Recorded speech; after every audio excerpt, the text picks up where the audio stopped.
ಈ ಮೌನದ ಬಗ್ಗೆ ಆಗಲೇ ಒಂದು ಲೆಕ್ಚರ್ ಆಗಿದೆ. ಆ ಮೌನ ಅಂತಕ್ಕಂಥದ್ದೇನಿದೆ ಅದಕ್ಕಿಂತ ದೊಡ್ಡದು ಜಗತ್ತಿನಲ್ಲಿ ಯಾವುದೂ ಇಲ್ಲ.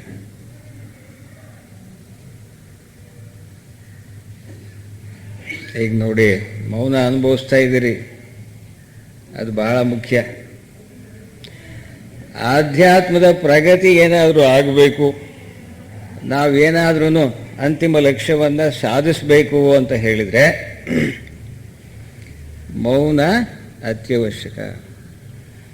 ನಾವು ಮೌನದ ಸ್ಥಿತಿಯನ್ನು ತಲುಪದೇ ಇದ್ದರೆ ಆಧ್ಯಾತ್ಮದ ಸಾಧನೆ ಕುಂಠಿತವಾಗುತ್ತೆ, ಅಲ್ಲಿಗೆ ನಿಂತು ಹೋಗುತ್ತೆ. ಈಗ ಈ ಮೌನದ ಬಗ್ಗೆ ಎಷ್ಟು ಹೇಳಿದ್ರು ತೀರ್ದು. ನೋಡಿ, ಮೌನ ಅಂತಕ್ಕಂಥದ್ದು ಸತ್ ಆಗಿದೆ. ಸತ್ತೇ ಮೌನ. ಸತ್ ಅಂತ ಹೇಳಿದ್ರೆ ಇರುವಿಕೆ, ಯಾವಾಗಲೂ ಇರ್ತಕ್ಕಂಥದ್ದು. ಈಗ ಮೌನ ಎಲ್ಲ ಕಡೆಯಲ್ಲೂ ಇದೆ. ಮೌನದಲ್ಲಿ ಇದ್ದಾಗ ಎಲ್ಲ ಕಡೆಯವಾದ ಇರುವಿಕೆ ಒಂದು ಕಡೆ ಬಿಟ್ಟು, ನಾವು ಆಧ್ಯಾತ್ಮ ಜೀವಿಗಳು ಇರುವಿಕೆಯನ್ನ ಅನುಭವಿಸ್ಬೇಕೇ ವಿನಃ, ಇರುವಿಕೆಯಲ್ಲಿರ್ಬೇಕೇ ವಿನಃ ಆಗುವಿಕೆಯ ಕಡೆಗೆ ಹೋಗಬಾರ್ದು. ಆಗುವಿಕೆ ಅಂತಕ್ಕಂಥದ್ದು ಅದಾಗಬೇಕು, ಇದಾಗಬೇಕು, ಹಂಗಾಗಬೇಕು, ಹಿಂಗಾಗಬೇಕು ಅಂತ ಏನು ಸುಮ್ಮನೆ ಕರ್ಕೊಂಡು ಹೋಗಿ ಅಲ್ಲೆಲ್ಲ ನಮಗೆಲ್ಲ ಏನು ಬೇಕಾದ್ರೂ ಸುಮ್ಮನೆ ಫಜಿತಿಗಿಡಿಸ್ಬಿಡುತ್ತೆ. ಆದರೆ ನಾವು ಏನು ವೃತ್ತಿ ಮಾಡ್ತೀವಿ, ಕರ್ತವ್ಯ ಮಾಡ್ತೀವಿ, ಅದರಲ್ಲಿ ಒಬ್ಬ ಮೇಷ್ಟ್ರು ಇರ್ತಾನೆ. ಆ ಮೇಷ್ಟ್ರು ತನ್ನ ನಿಷ್ಠೆಯಿಂದ ಆ ಮೇಷ್ಟ್ರಗಿರಿ ಮಾಡಿದರೆ, ಅಂದರೆ ಉಪಾಧ್ಯಾಯಗಿರಿ ಮಾಡಿದರೆ, ಅವನಿಗೆ ಕೊನೆಗೆ ಸಿಗ್ತಕ್ಕಂಥದ್ದು ಎಂತನೂ ಬಹಳ ಶ್ರದ್ಧೆಯಿಂದ ತಾನು ಉಪಾಧ್ಯಾಯನಾಗಿ ಕೆಲಸ ಮಾಡ್ತಾ ಇದ್ರೆ ಆಗ ಅವನಿಗೆ ಮೌನ ಲಭ್ಯ. ಅದೇ ರೀತಿಯಲ್ಲಿ ಒಬ್ಬ ಆಫೀಸರು ಅವನ ಕೆಲಸವನ್ನು ನಿಷ್ಠೆಯಿಂದ ಮಾಡ್ತಾ ಇದ್ರೆ ಅವನಿಗೆ ಮೌನ ಲಭ್ಯ. ಅಥವಾ ರೈತ ಅವನ ನಿಷ್ಠೆಯಿಂದ ಹೊಲ ಉಳುತ್ತಾ ಇದ್ರೆ ಅವನಿಗೆ ಮೌನ ಲಭ್ಯ. ಆ ಒಂದು ರಹಸ್ಯ ನಮಗೆ ಗೊತ್ತಾಗಬೇಕಾಗಿದೆ. ನಾವು ಏನು ಕೆಲಸ ಮಾಡ್ತೀವೋ, ಕರ್ಮ ಮಾಡ್ತೀವೋ, ನಿಷ್ಠೆಯಿಂದ ಪ್ರಾಮಾಣಿಕತೆಯಿಂದ ಮಾಡಿದಾಗ ಅಲ್ಲಿ ಆ ಮೌನ ಸ್ಥಿತಿ ಇರ್ತದೆ. ಆಗುವಿಕೆ ಇರೋಲ್ಲ, ಇರುವಿಕೆಯ ಸ್ಥಿತಿ ಇರ್ತದೆ. There will be a state of being, not becoming. ಅರೆ, ಕೆಲಸ ಮಾಡ್ತಾ ಇರ್ತೀವಿ ನಿಷ್ಠೆಯಿಂದ, ಅವ್ರವ್ರ ಕರ್ತವ್ಯ ಮಾಡ್ತಾ ಇರಬೇಕಾದ್ರೆ ಅದು ಆಗುವಿಕೆ ಅಲ್ವೇ ಅಂತ ಪ್ರಶ್ನೆ ಹಾಕ್ಬೋದು. ಅಲ್ಲೇ ನಾವು ಇಡ್ಬೋದು. ಅದು ಏನು ಕೆಲಸ ನಮಗೆ ವಹಿಸಿರ್ತಾರೋ ಅದು ಯಾವಾಗಲೂ ಅದನ್ನು ನಿಷ್ಠೆಯಿಂದ ಮಾಡಬೇಕು. ಆ ಒಂದು ಕೆಲಸದಲ್ಲಿ ತಲ್ಲೀನತೆಯಿಂದ ಮಾಡಬೇಕು, ತನ್ಮಯತೆಯಿಂದ ಮಾಡಬೇಕು. ಆ ತನ್ಮಯತೆಯಿಂದ ಮಾಡಿದಾಗ ಆ ಕೆಲಸವನ್ನು ಆ ತನ್ಮಯತೆಯಲ್ಲಿಯೇ ಮೌನ ಉದ್ಭವ ಆಗುತ್ತೆ. ಅದು ನಾವು ಸರಿಯಾಗಿ ತಿಳ್ಕೊಳ್ಬೇಕಾಗಿದೆ. ಆದ್ರಿಂದ ಮೌನ ಯಾವಾಗಲೂ ಇರುತ್ತೆ. ಈಗ ನಾನು ಮಾತಾಡ್ತಾ ಇರಬೇಕಾದ್ರೆ ಇಲ್ಲಿ ಮೌನ ಇಲ್ಲದೆ ಇದ್ರೆ, ಫಿಶ್ ಮಾರ್ಕೆಟ್ ಆದರೆ ನಿಮ್ಗೆಲ್ಲ ನಾನು ಮಾತಾಡೋದು ಗೊತ್ತಾಗತ್ತೇನು? ಆ ಮೌನದ ಹಿನ್ನೆಲೆಯಲ್ಲಿ ನಾನು ಮಾತಾಡೋದು ನಿಮ್ಗೆಲ್ಲ ಗೊತ್ತಾಗತ್ತೆ, ತಿಳ್ಕೊಳ್ತೀವಿ. ಮತ್ತು ಏನು ಕೆಲಸ ನಡೀಬೇಕೋ ಇಲ್ಲಿ ತಿಳ್ಕೊಳ್ತಕ್ಕಂಥದ್ದು, ಹೇಳ್ತಕ್ಕಂಥದ್ದು ಅದು ನಡೀತಾ ಇರುತ್ತೆ. ಸ್ಪಷ್ಟವಾಗಿ ಚೊಕ್ಕಟವಾಗಿ ನಡೀತಾ ಇರುತ್ತೆ. ಮೌನ ಅಂತ ಹೇಳಿದ್ರೆ ಎಲ್ಲೋ ಹೋಗಿ ಮೂಲೆ ಕೂತ್ಕೊಂಡು ಸುಮ್ಮನೆ ಇರೋದಲ್ಲ.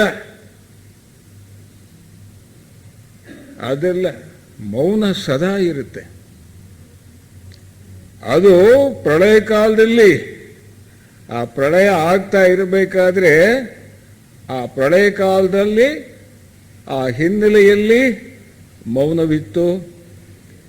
ಸೃಷ್ಟಿಯ ಕಾಲದಲ್ಲೂ ಕೂಡ ಮತ್ತು ಸ್ಥಿತಿಯ ಕಾಲದಲ್ಲೂ ಕೂಡ ಮೌನ ಇದೆ. ಏನಾದ್ರು ಕೆಲಸ ಮಾಡ್ತಾ ಇರಬೇಕಾದ್ರೆ ಮೌನ ಇದೆ ಅಂತ ಹೇಳಿದ್ರೆ ಆ ಒಂದು ಸ್ಥಿತಿ ತಾನೇ ಅದು ಕೆಲಸ ಮಾಡ್ತಕ್ಕಂಥದ್ದು. ಆದರೆ ಹಿನ್ನೆಲೆಯಲ್ಲಿ ಮೌನ ಇದೆ. ಆ ಮೌನ ಇಲ್ಲದಿದ್ರೆ ಇಲ್ಲಿ ಕೆಲಸಗಳಾಗೋದಿಲ್ಲ ಮತ್ತು ನಮಗೆ ವಿಚಾರಗಳೇ ಗೊತ್ತಾಗೋದಿಲ್ಲ, ಕೇಳಿಸೋಲ್ಲ. ನಂತರ ಆ ಸೃಷ್ಟಿ, ಸ್ಥಿತಿ ಮತ್ತು ಲಯ ಈ ಮೂರು ಕಾಲಗಳಲ್ಲೂ ಕೂಡ ಮೌನ ನಮ್ಮ ಹಿನ್ನೆಲೆಯಲ್ಲಿ ಸದಾ ಇದೆ. ಆದ್ದರಿಂದ ಮೌನ ಯಾವಾಗಲೂ ಇರೋದ್ರಿಂದ ಅದು ಸತ್ ಅದು ಯಾವಾಗಲೂ ಇರುತ್ತೆ. ನಾವು ಆತ್ಮ ಅಥವಾ ಪರಬ್ರಹ್ಮ ಅದು ಸತ್ ಅಂತ ಹೇಳ್ತೀವಲ್ಲ, ಆ ಸತ್ತು ಆ ಮೌನದಲ್ಲೂ ಇರುತ್ತೆ.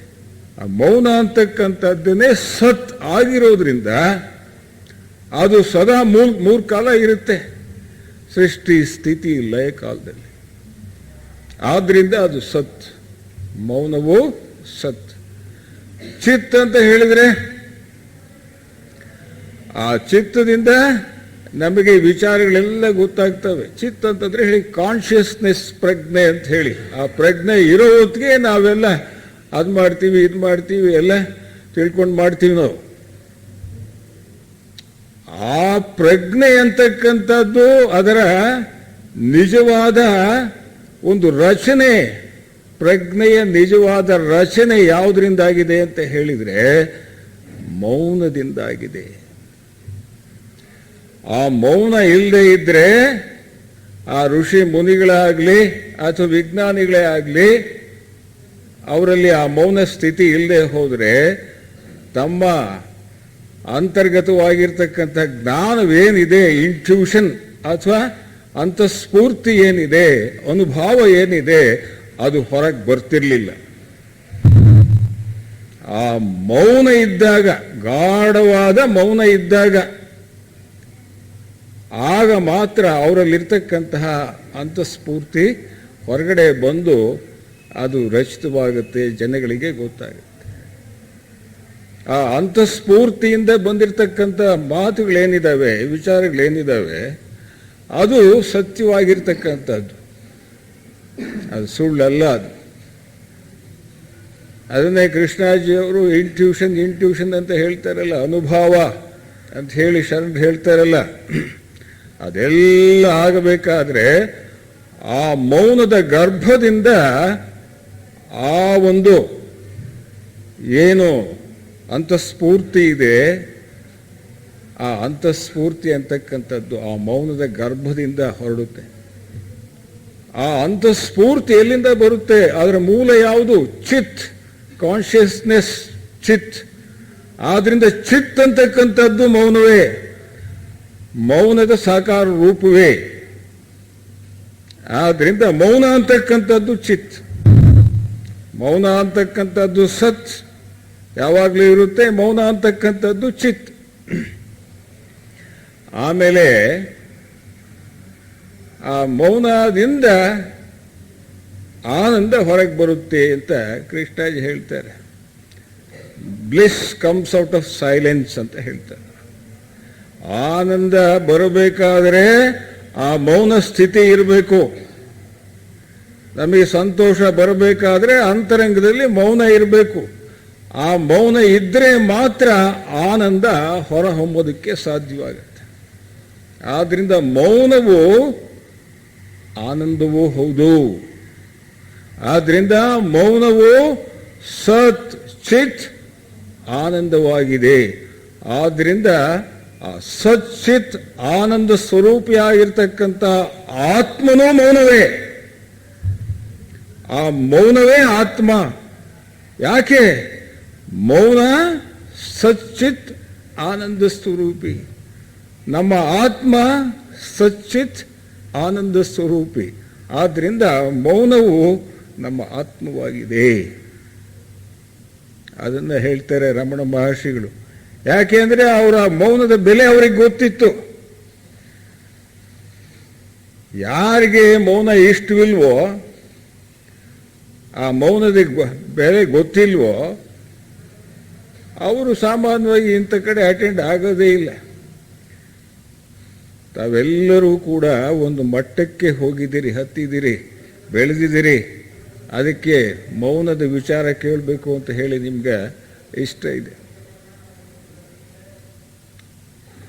ಮೌನ ಅಂದರೆ ಸುಮ್ಮನೆ ಇರ್ತಕ್ಕಂಥದ್ದು. ಸುಮ್ಮನೆ ಇರೋಕ್ಕೆ ಮಾತುಗಳು ಮೊದಲು ಬೇಕು, ವಿಚಾರ ಬೇಕು, ನಂತರ ಆಚಾರ. ಆಚಾರದಿಂದ ಆ ಸ್ಥಿತಿ ತಾನಾಗಿ ಬರುತ್ತದೆ. ವಿಚಾರದಿಂದ ಆಚಾರ, ಆಚಾರದಿಂದ ಆ ಅಂತಿಮ ಸ್ಥಿತಿಗೆ ತಲುಪಲು ಸಾಧ್ಯ. ಆದ್ದರಿಂದ ಆ ಮೌನವೇ ಸಚ್ಚಿತ್ ಆನಂದ ಸ್ವರೂಪಿಯಾಗಿರ್ತಕ್ಕಂಥ ಆತ್ಮ, ಬೇರೆ ಇಲ್ಲ. ಒಬ್ಬರು ಕೇಳಿದ್ರು ಹೀಗೆ, ಮೌನ ಅಂತಕ್ಕಂಥದ್ದು ಯಾತಕ್ಕೆ ಬರುತ್ತೆ ಅನ್ನೋ ಒಂದು ಪ್ರಶ್ನೆ. ಯಾತಕ್ಕೆ ಬರುತ್ತೆ ಅಂತ ಹೇಳಿದ್ರೆ, ಅದು ನಮ್ಮದೇ ಆಗಿರ್ತಕ್ಕಂಥ ಆತ್ಮ. ಅದು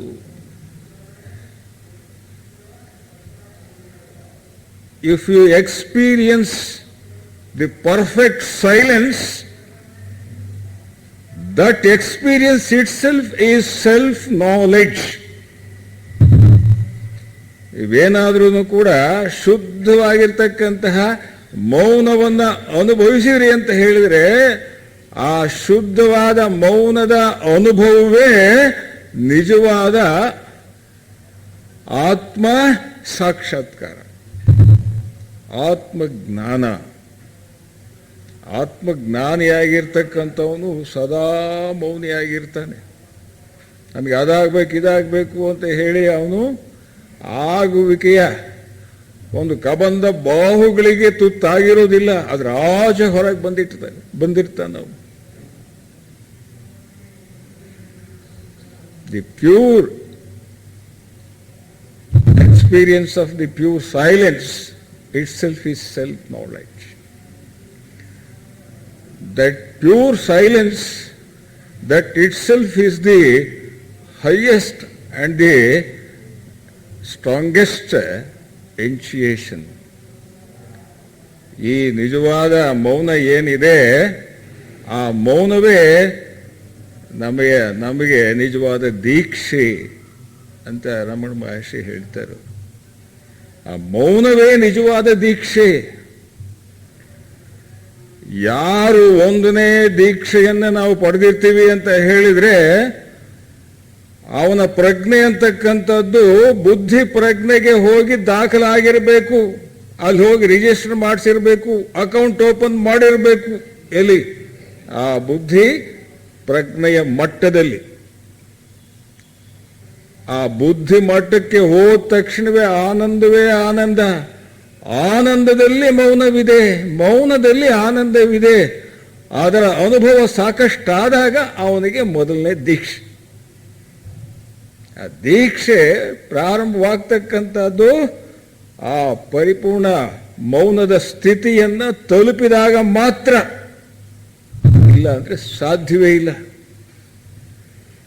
ಆದ್ದರಿಂದ ಮೌನವೇ ನಮ್ಮ ಎಲ್ಲರ ಆತ್ಮ. ಮೌನವೇ ಈ ಜಗತ್ತಿಗೆ ಪರಮಾತ್ಮ ಅಥವಾ ಪರಬ್ರಹ್ಮ. ಆ ಮೌನವೇ ಬಯಲು. ಆ ಮೌನವೇ ಶೂನ್ಯ. That is void. That silence is void. ಆ ಮೌನವೇ ಪ್ರೇಮ. ಆ ಮೌನ ಎಲ್ಲ ಕಡೆಯಲ್ಲೂ ಇದೆ. ನಾವು ಒಬ್ಬರ ಬಗ್ಗೆ ನಾವು ಪ್ರೀತಿ ತೋರಿಸ್ತಾ ಇದ್ರೆ, ಈಗ ಮಕ್ಕಳು ಮೊಮ್ಮಕ್ಕಳು ಅಥವಾ ಇನ್ಯಾರೋ ಸ್ನೇಹಿತರು, ಅವ್ರ ಜೊತೆಗೆ ಅವರಿಗೆ ನಾವು ಪ್ರೀತಿಯನ್ನ ತೋರಿಸ್ತಾ ಇರುವ ಸಂದರ್ಭದಲ್ಲಿ ಆ ಮೌನದ ಹಿನ್ನೆಲೆ ಇರಲೇಬೇಕು. ಇಲ್ಲ ಅಂತ ಅಂದ್ರೆ ಅಲ್ಲಿ ಪ್ರೀತಿ ಅಥವಾ ಪ್ರೇಮ ಇರೋದಕ್ಕೆ ಸಾಧ್ಯವೇ ಆಗೋದಿಲ್ಲ. ಆದ್ರಿಂದ ಮೌನದ ಮಹಾತ್ಮೆ ಆ ಮಹತ್ವ ಎಷ್ಟಿದೆ, ಏನು ಬೇಕಾಗಿದೆಯೋ ಅದನ್ನು ಬಿಟ್ಟು ನಾವು ಬೇರೆ ಕೆಲಸ ಮಾಡ್ತಾ ಇದ್ದೀವಿ, ಎಲ್ಲ ಸರ್ಕಸ್ ಮಾಡ್ತಾ ಇದ್ದೀವಿ. This is final. ಏನು ಆ ಮೌನದ ವಿಚಾರ ಓಸತಿ ಎತ್ಕೊಂಡೆ ಕಂಪ್ಲೀಟ್. ಇನ್ಮೇಲೆ ಮೌನದ ಸ್ಥಿತಿಯನ್ನು ತಲುಪೋದು ಹೇಗೆ ಅಂತಕ್ಕಂಥದ್ದು ಬಹಳ ಮುಖ್ಯವಾಗಿರ್ತಕ್ಕಂಥದ್ದು. ಅದಕ್ಕೆ ಅನೇಕ ಮಾರ್ಗಗಳಿದ್ದಾವೆ. ಆ ಮಾರ್ಗಗಳೆಲ್ಲ ನಾವು ಸ್ವಲ್ಪ ಇವತ್ತು ಸಂಕ್ಷೇಪವಾಗಿ ನೋಡೋಣ. ಮುಂದೆ ಅವುಗಳನ್ನ ಹೇಗೆ ನಾವು ಮೌನವನ್ನು ಪಡಿಬೇಕು ಅನ್ನೋದು, ಆ ಮಾರ್ಗದ ಮುಖಾಂತರ ಹೇಗೆ ಪಡೆಯಕ್ಕೆ ಸಾಧ್ಯವಾಗುತ್ತೆ ಅನ್ನೋದು ನಮಗೆ ಗೊತ್ತಾಗುತ್ತೆ. ಈ ಮೌನ ಅಂತಕ್ಕಂಥದ್ದನ್ನು ಪಡಿಬೇಕಾದ್ರೆ ಅನೇಕ ಹಂತಗಳಿದ್ದಾವೆ ಅಥವಾ ಅನೇಕ ದಾರಿಗಳು ಇದ್ದಾವೆ. ಆ ಹಂತಗಳು ಅಥವಾ ದಾರಿಗಳೇನಿದ್ದಾವೆ, ಅಂಶಗಳೇನಿದ್ದಾವೆ, ಅವುಗಳನ್ನು ಒಂದೊಂದಾಗಿ ನಾವು ತಗೊಳ್ಳೋಣ. ಈಗ ಮೊದಲನೇದಾಗಿ ನಾವು ಈಗ ಮೌನ ಸ್ಥಿತಿಯಲ್ಲಿ ಇಲ್ಲ. ಆ ಮೌನದ ಸ್ಥಿತಿಯನ್ನು ಅನುಭವಿಸ್ತಾ ಇದ್ರೂ ಕೂಡ ಅದರ ಅರಿವು ನಮಗಿಲ್ಲ. ಆ ಮೌನದ ಅರಿವು ಉಂಟಾಗಬೇಕಾದ್ರೆ, ಅಂದರೆ ಮೌನದ ಅನುಭವ ಉಂಟಾಗಬೇಕಾದ್ರೆ, ನಾವು ಬಾಹ್ಯ ಮೌನದಿಂದ ಅಂತರಂಗದ ಮೌನಕ್ಕೆ ಪ್ರಯಾಣ ಮಾಡಬೇಕಾಗಿದೆ. ಅಂತರಂಗದ ಪ್ರಯಾಣ, ಅಂತರಂಗದ ಮೌನ ತಕ್ಷಣವೇ ಬರೋಕ್ಕೆ ಸಾಧ್ಯವಾಗುತ್ತೆ. ಹಂಗೇನು ಆಗಿದ್ರೆ ನಾವು ಯಾರು ಇಲ್ಲಿಗೆ ಬರ್ತಿರ್ಲಿಲ್ಲ. ನಮ್ಮಲ್ಲಿ ಅಂತರಂಗದ ಮೌನ ಸದಾ ಆವರಿಸಿದ್ರೆ 1 ನಿಮಿಷ 2 ನಿಮಿಷ ಇದ್ರೆ ನಾವು ಬರ್ತೀವಿ, 5 ನಿಮಿಷ ಇದ್ರೆ ಬರ್ತೀವಿ. ಗಂಟೆಗಳಿಗಟ್ಟಲೆ ನಾವೇನಾದರೂ ಆ ಮೌನದ ಸವಿಯನ್ನು ಅನುಭವಿಸಿದ್ದೇ ಆದರೆ ಇಲ್ಯಾರು ಈ ಉಪನ್ಯಾಸ, ತಿಪ್ಪೇಸ್ವಾಮಿದು ಉಪನ್ಯಾಸ ಕೇಳಕ್ಕೆ ಬರ್ತಲೇ ಇರಲಿಲ್ಲ. ಅದರ ಸವಿ ಯಾರು ಉಂಡಿರ್ತಾರೋ ಅವ್ರಿಗೆ ಗೊತ್ತು, ಬೇರೆಯವರಿಗೆ ಅದು ಗೊತ್ತಾಗೋದಿಲ್ಲ. ಇದು ಎಲ್ಲರಿಗೂ ಗೊತ್ತಾಗಲಿ ಅನ್ನೋ ಒಂದು ಭಾವನೆಯಿಂದ ಈ ಒಂದು ವಿಚಾರವನ್ನು ಪ್ರಾರಂಭ ಮಾಡಿದ್ದೀನಿ. ಅದು ಕೊನೆ ಎಂದಾಗುತ್ತೋ ಗೊತ್ತಿಲ್ಲ. ಅಷ್ಟು ಅತ್ಯದ್ಭುತವಾಗಿರ್ತಕ್ಕಂತಹ ಅಂತಿಮ ಸಾಧನೆ, ಅಂತಿಮ ವಿಚಾರ ಇದು. ಆತ್ಮ ಸಾಕ್ಷಾತ್ಕಾರ ಆಯಿತು ಅಂತ ಹೇಳಿದ್ರೆ, ಆತ್ಮ ಸಾಕ್ಷಾತ್ಕಾರ ಆಗಬೇಕಾದ್ರೆ ಆ ಸಂದರ್ಭದಲ್ಲಿ ಆ ಮೌನ ಆವರಿಸಿರಲೇಬೇಕು. ಮೌನ ಇಲ್ಲದೆ ಹೋದರೆ ಆತ್ಮ ಸಾಕ್ಷಾತ್ಕಾರ ಆಗೋದಕ್ಕೆ ಸಾಧ್ಯವೇ ಆಗೋದಿಲ್ಲ. ಆತ್ಮ ಸಾಕ್ಷಾತ್ಕಾರ ಆಯಿತು, ಮುಕ್ತಿ ಸಿಕ್ತು. ಆ ಮುಕ್ತಿ ಸಿಕ್ಕಾಗ ಆ ಮುಕ್ತಿಯ ಆಚೆ ಇರತಕ್ಕಂತಹ ಆ ಮೌನ ನಮ್ಮನ್ನು ಆವರಿಸುತ್ತೆ. ಮುಕ್ತಿ ಅಥವಾ ಬುದ್ಧ ಹೇಳಿರ್ತಕ್ಕಂತಹ ನಿರ್ವಾಣ ಅದು ಯಾವ ಸ್ಥಿತಿಯಲ್ಲಾಗುತ್ತೆ ಅಂತ ಹೇಳಿದ್ರೆ, ಆ ಮೌನದ ಸ್ಥಿತಿಯಲ್ಲಿ ಮಾತ್ರ ಅದು ಲಭ್ಯವಾಗುತ್ತೆ. ಇಲ್ಲ ಅಂತಂದರೆ ಆತ್ಮ ಸಾಕ್ಷಾತ್ಕಾರವೂ ಇಲ್ಲ, ನಮಗೆ ಮುಕ್ತಿನೂ ಇಲ್ಲ.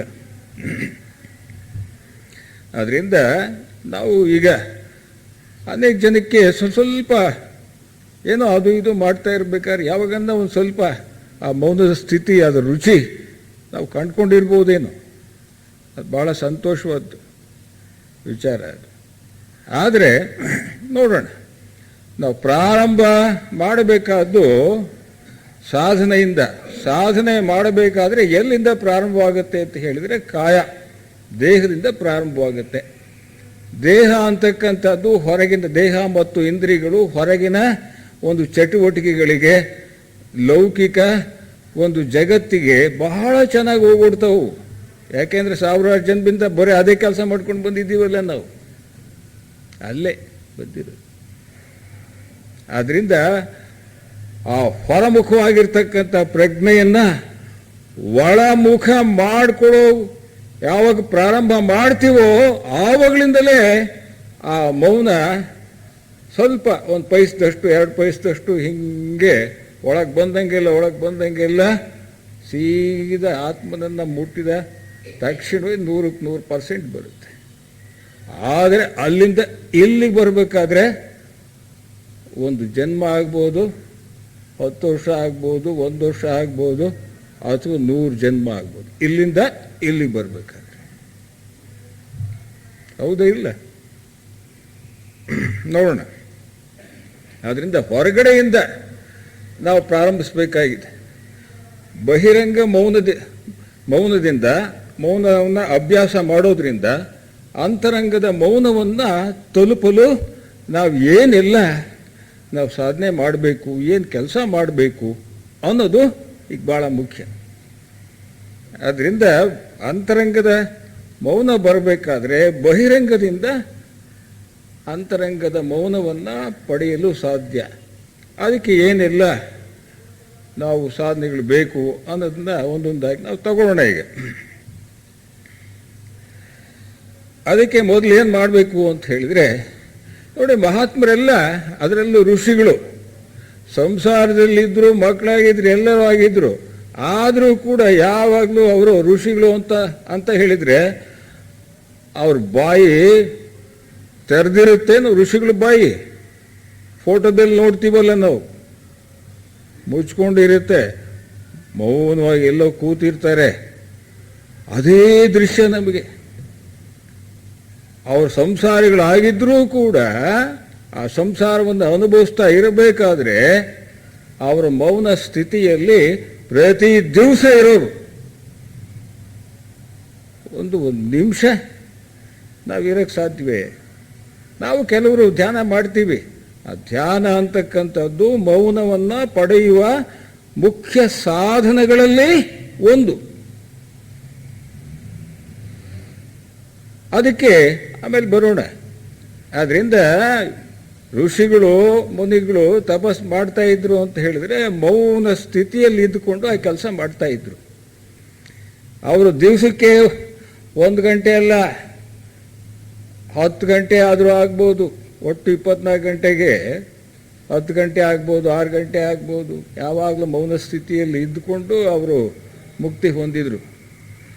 ನಾವು ದಿವಸಕ್ಕೆ ಕೊನೆ ಪಕ್ಷ ಈ ಮೌನವನ್ನು ನಾವು ಏನು ಅಭ್ಯಾಸ ಮಾಡಬೇಕು ಅಂತ ಹೇಳಿದರೆ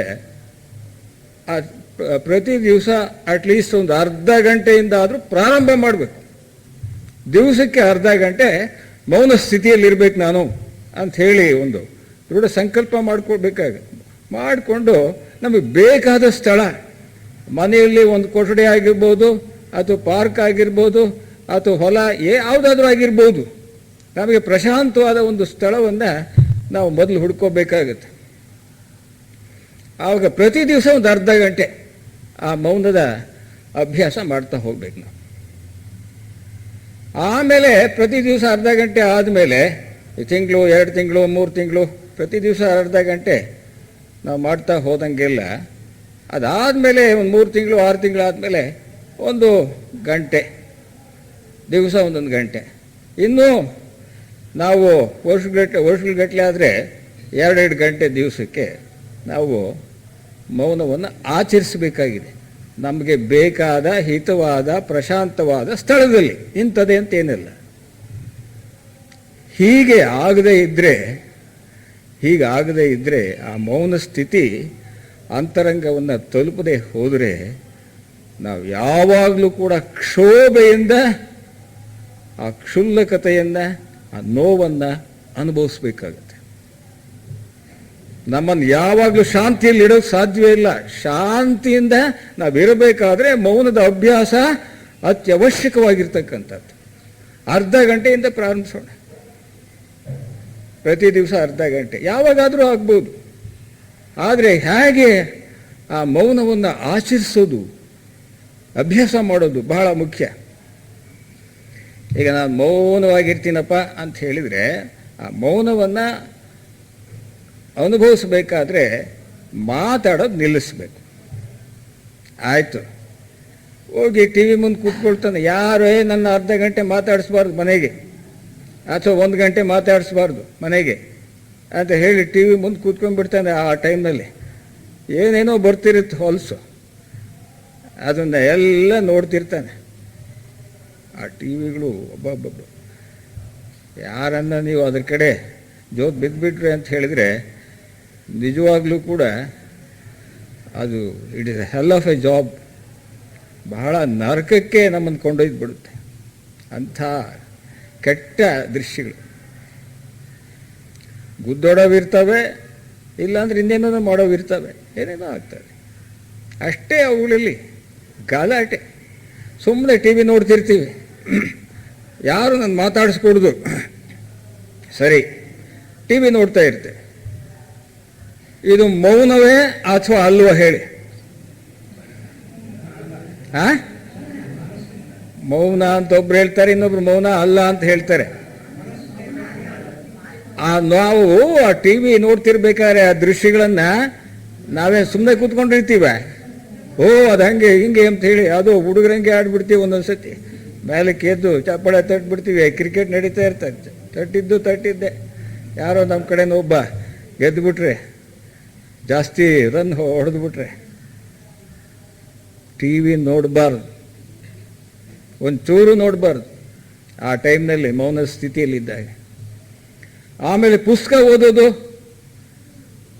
ಅದು ಮಾಡಬಾರ್ದು. ಯಾಕೆ? ಪುಸ್ತಕ ಓದ್ತಿರ್ಬೇಕಾದ್ರೆ ಏನಾಗುತ್ತೆ, ಅಲ್ಲಿ ಮನ್ಸು ಕೆಲಸ ಮಾಡ್ತಿರುತ್ತಾನೆ.